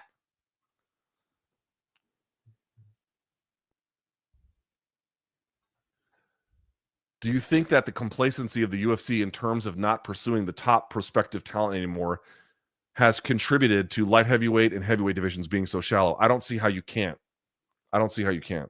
Surely they could improve. Of course they could. But you have to have access to those premier level of talent.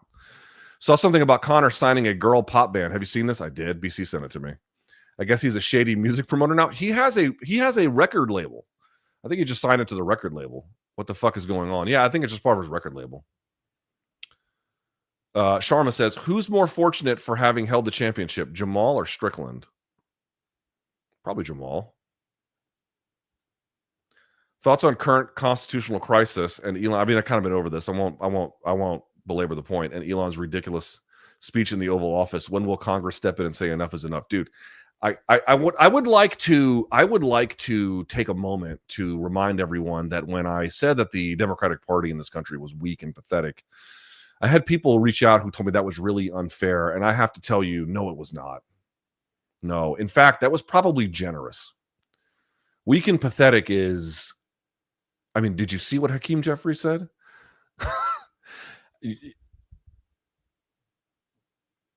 I can only imagine that the donor class must not be calling and ask. They must like it, you know, even if they're nominally left-wing, they're still the donor class, right? They're still wealthy beyond all of us and all of our imagination. They must like what's happening, or they must not have an issue with it.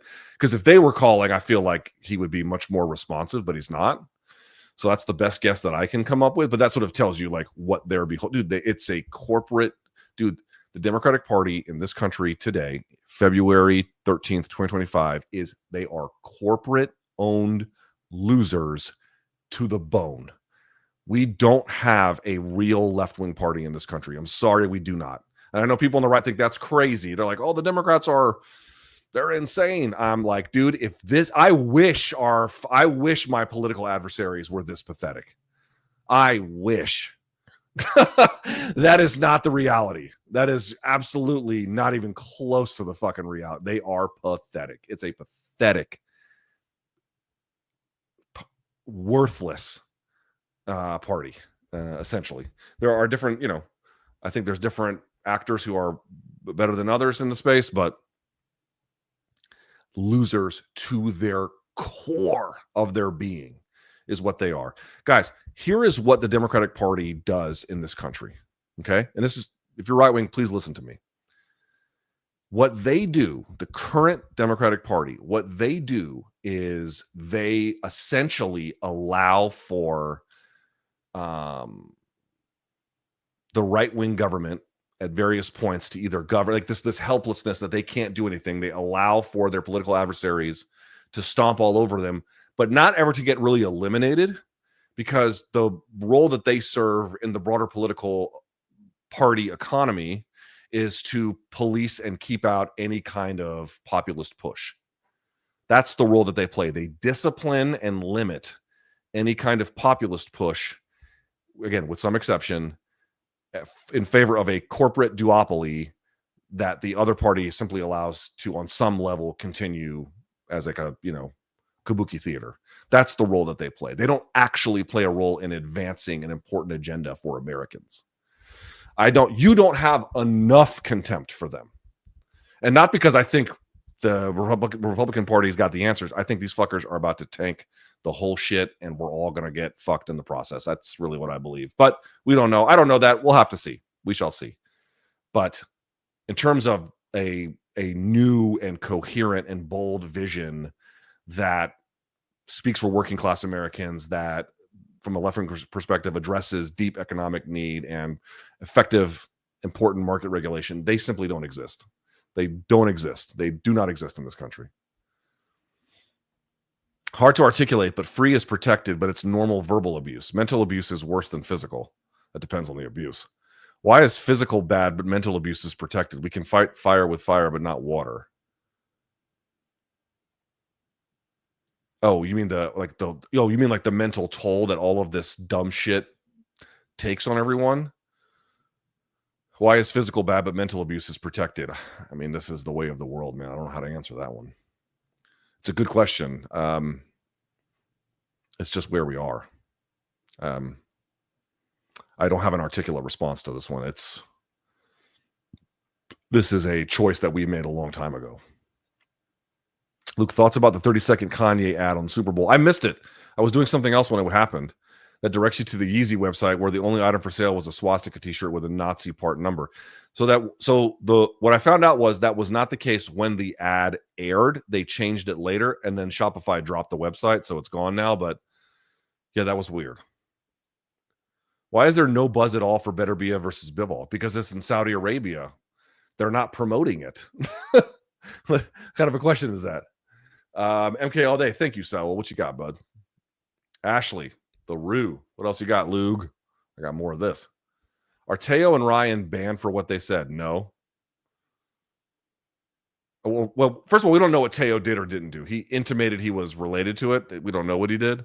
But Ryan's mentally ill. Like, he's mentally ill. Otter says, how devastating would a loss be for Khamzat's ego? It'd be bad. It wouldn't be not anything he couldn't recover from, but it would be bad. Stoic says, Luke, I love you, but you were dead wrong on 312, mate. I mean, on paper, I wasn't, and the prelim card was good. I mean, here's the reality. There were more good fights on 312 than the Saudi Arabia card. I don't give a fuck what anybody says. Now, that's only true because you have to add up all the good prelim fights, because the rest of the main card was not that great. And I grant that the Saudi Arabia card had the better main and co-main, obviously, but which is really the most important. I get it. But I still think people aren't really understanding that the Saudi prelim card was ass, like really ass. And the 312 card, prelim card, was pretty good, actually. David says, I went down from 330 pounds to 160 in 10 months. That's insane. I ran 2 miles to the gym and then worked out 2 hours every day. Never went above 1,700 calories a day. Dude, that is an enormous amount of sacrifice. I commend you for doing it, but that is not sustainable over the long term. 1,700 calories a day. That is nothing, dude. I'm amazed at your grit, and congratulations on the weight loss. It's incredible, but that's a tough thing to do. Please, No Boss says, is DDP's last 4 wins the best consecutive 4 in middleweight history? If he beats Khamzat, is it the best 5? If he beats Khamzat, that might be the best streak.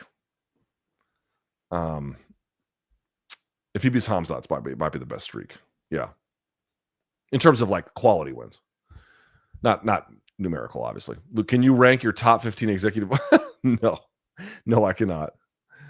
Otter Pops. Luke, with the state of the heavyweight division, what would you argue is the more technical division? Men's heavyweight or women's bantamweight? Women's bantamweight.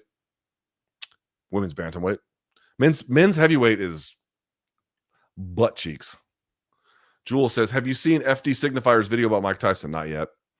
What are your thoughts on about Tyson's place in sports history despite his sins? Man, it's a complicated answer. Mike went to jail. Mike's had a troubled life. Mike's kid died in a tragic accident. He grew up in like Brownsville, Brooklyn, when it was super fucked up. You know, he had a fucked up life, and you're going to get a fucked up person doing that. I'm not here to defend like negative shit he's done, which is really quite bad. But, you know, something to be said for a guy who had all of this, did go to jail, and then I think for the most part since then seems to have been, I need to watch FD Signifier's video, but I think for the most part then has lived for the most part on the straight and narrow. I mean, Mike's a troubled guy. He's always been a troubled guy. You know, he's a complicated figure. Many Faces says, Luke, another documentary? Not anytime soon. And when is this membership tier coming? Ooh. Stay tuned. Soon, very soon. Homeless Kittens checking in. What's up, Alan? Rashid, should the UFC wait one more before Ilya Islam? I think so. Another winner of Revolk or Charles makes it much bigger. I agree. Hard to justify it from Islam's view. Totally. Fully agree. I don't know if the calendar works out that way. I don't know what their plans are, but in a perfect world, I certainly agree with that. Luke, in general, you're burying Tatiana way too harshly. She went to fight injured and didn't want to pull out. She will be back, and I don't think this fight was indicative of her overall skills. Probably not, but she's also 34, almost 35. I mean, she can probably do better than she did, especially if she was compromised, but I don't like how much better. I guess we'll see. I'm skeptical. Hectectica. How can the Democrats win in 2028? Who could they run? I don't know.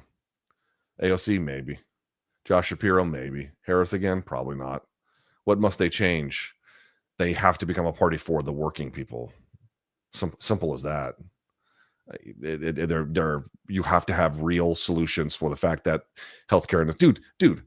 Okay, so I got that respiratory illness over the holidays, right? And it went away. It was fine. Like I'm not coughing, I'm not wheezing, whatever. But now after I exercise, this didn't happen as late as December. Now after I exercise, it's hard for me to. I get short of breath, but like it lingers, right? It's not normal short of breath. Like you're running, you're short of breath. It lasts well into like your heart rate has gone down. You still can't pull. Okay, I can't pull a satiating breath at times. Went to the doctor about it. Went on a wild goose chase. They got the diagnosis wrong, so I have to go see another one next week. And they were like, "Oh, we're going to refer you to a pulmonologist because you need some like medical screenings to do it." Do you know when the next time they're available to see me is at the pulmonologist? July. I mean, this is the most minor thing that I can bring up in terms of the failure of American healthcare, but it is yet another example of all of the problems that we have. Any party that wants to build a coalition of people to vote for them in a lasting kind of way.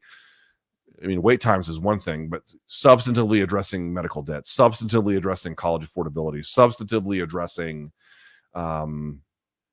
working conditions, substantively addressing inflation to the extent possible, substantively addressing unionization, like all of the things that actually are good for long-term stability, right? We talked about instability before.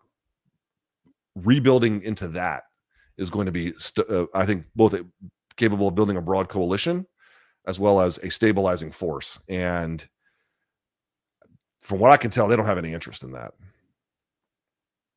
What do you think it would take for the GOP to admit that global warming is a thing? They eventually will.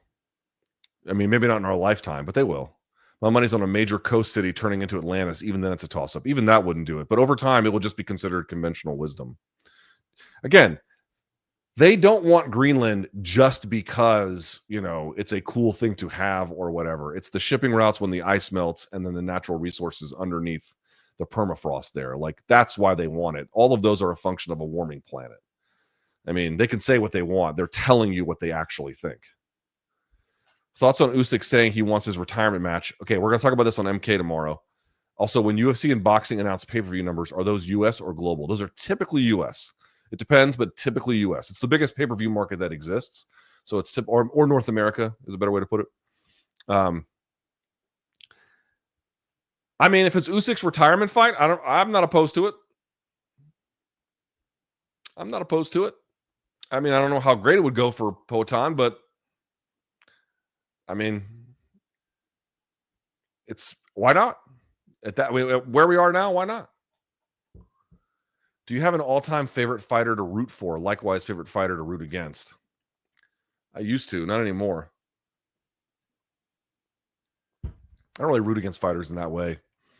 I used to be able to root for BJ Penn, but I mean, I don't know if you all follow him on Instagram. It's an experience. Bilal unfollowed Islam and team. What does this mean? Maybe nothing. Maybe nothing. Let's see.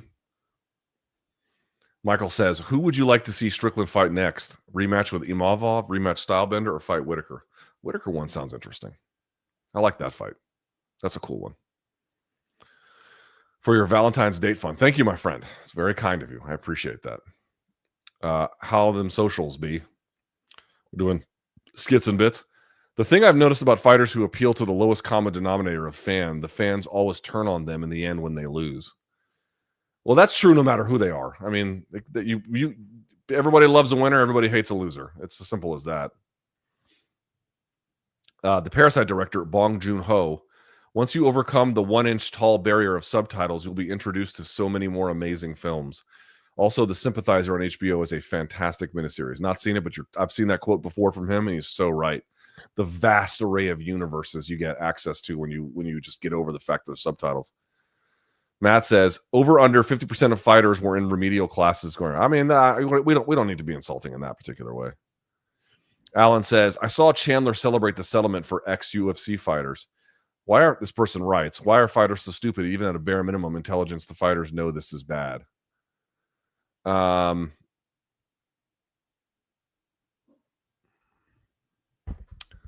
don't think that they do. I don't know. I don't know what to say anymore. I mean, it's not a question of evidence. It's not a question of information. It's not a question of anything. Like, if you want to make an informed decision about pay, it's not hard to understand the basic math here. It takes a willful ignorance to not want to accept it. And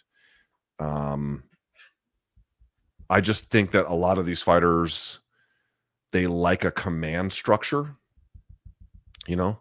And I think that they kind of assume in a command structure, if you're the boss, like you're there for a reason. And if you're rich for a reason. When, yeah, there might be something to that. But a lot of people are bosses who are stupid, or if not stupid, don't have necessarily their best interest at heart. And a lot of people are rich who are absolutely fucking idiots. I don't know how you combat that. Facts don't matter. So how do you fight it? I don't know. I need to put my glasses back on, but they're hurting my face. Do you think if Buffer did a free speech move and refused to announce Bryce Mitchell, would the UFC punish him, you think? Well, yeah, because then he's not doing his job, right? Yes, that would probably result in punishment for failure to do a job, yes. Dave says, look, at 200K subs for MK, will you mouth kiss BC like he's a close relative? That's a weird request, and the answer is no. Prashi says, what do you think of Vance Elon rehiring the racist Doge guy who called for anti-Indian hate, even though they both have Indian wives? Dude, nobody gives a fuck less about the dignity of his wife than Ted Cruz, except maybe JD Vance. These guys don't give an absolute shit. And I just love the argument. It's like, we don't want to ruin a kid's life. He said it in September, and he's in his mid-20s. Once again, I'm going to ask, if you work at McDonald's, what McDonald's can you do that at and keep your job? This is fucking ludicrous. We're going to ruin his life. What the fuck are y'all talking? Y'all, Daniel Penny, it was a tragic incident, but he fucking killed a guy in the subway, and then y'all gave him a job at an investment fund afterwards. Like, what on earth are you suggesting here? He's neither a kid. It wasn't a long time ago. He's in his 20s, like mid-20s. This is ridiculous. And it was like deeply racist bullshit from the most poverty mind. Dude, these guys who are racist, who like these like Nazi Zoomers who think that they're smart. And I saw one guy being like, I was at Berkeley and our entire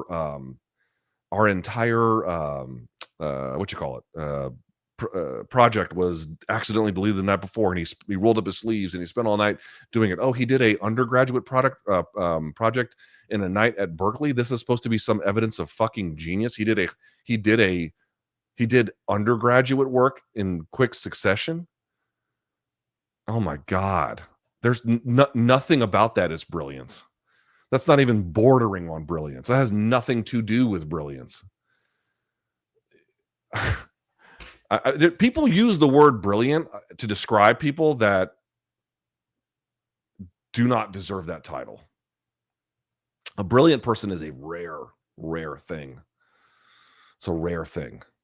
And being able to code an undergraduate project in short amount of time is in no way, shape, or form impressive in that way. I mean, it's not nothing, but it's not evidence of deep intellect. I'm going to say it one more time. Allowing these ideas to fester in your mind is the equivalent of letting rot just set into your house to invite cancer into your system. These are destructive ideas, not illuminating.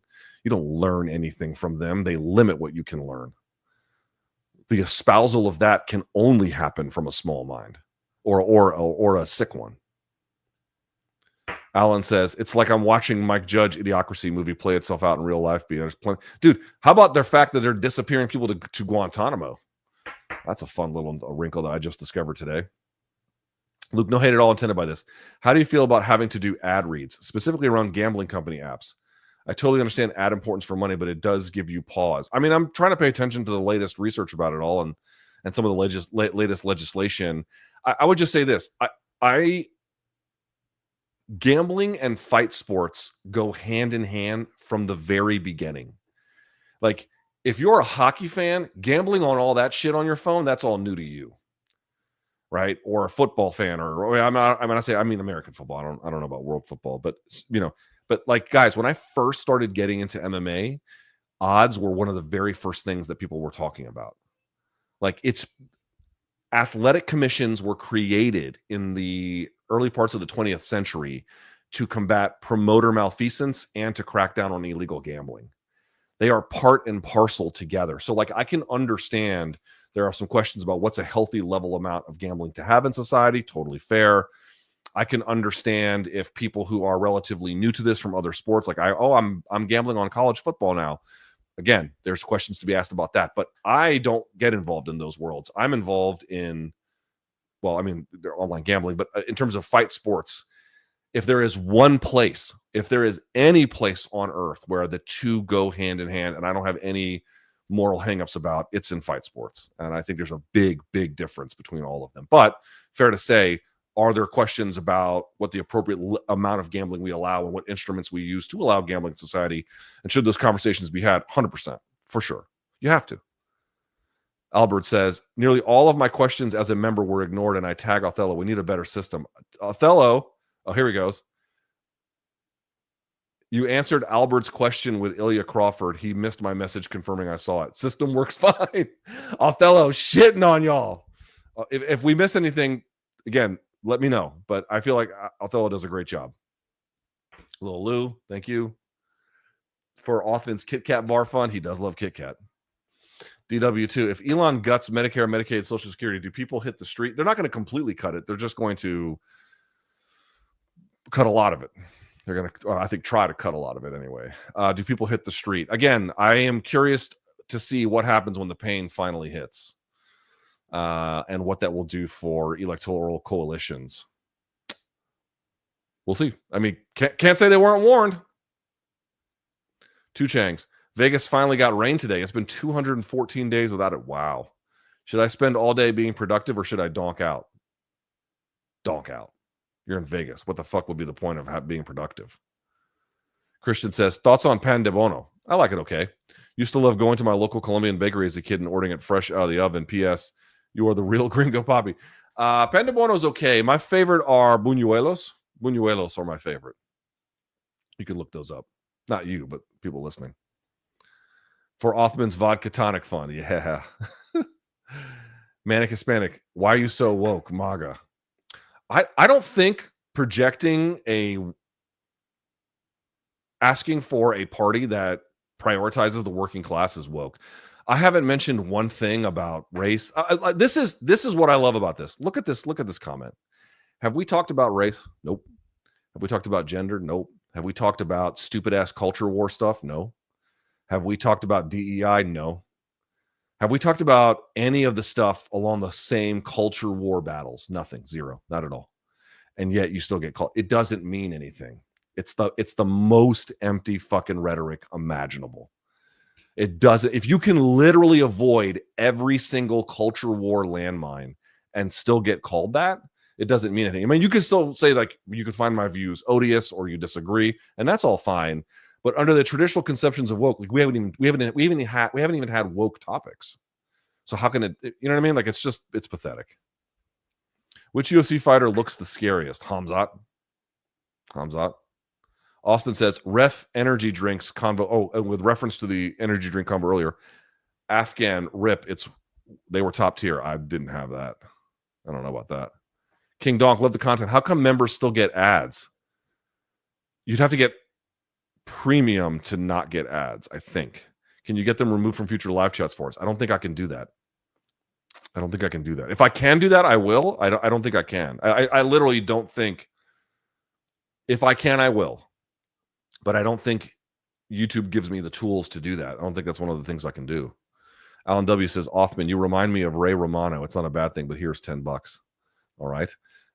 Is buying a future condo in Gaza akin to buying a home built on top of a pet cemetery? Is there any plus side to owning Greenland and Gaza? They're not ours to take.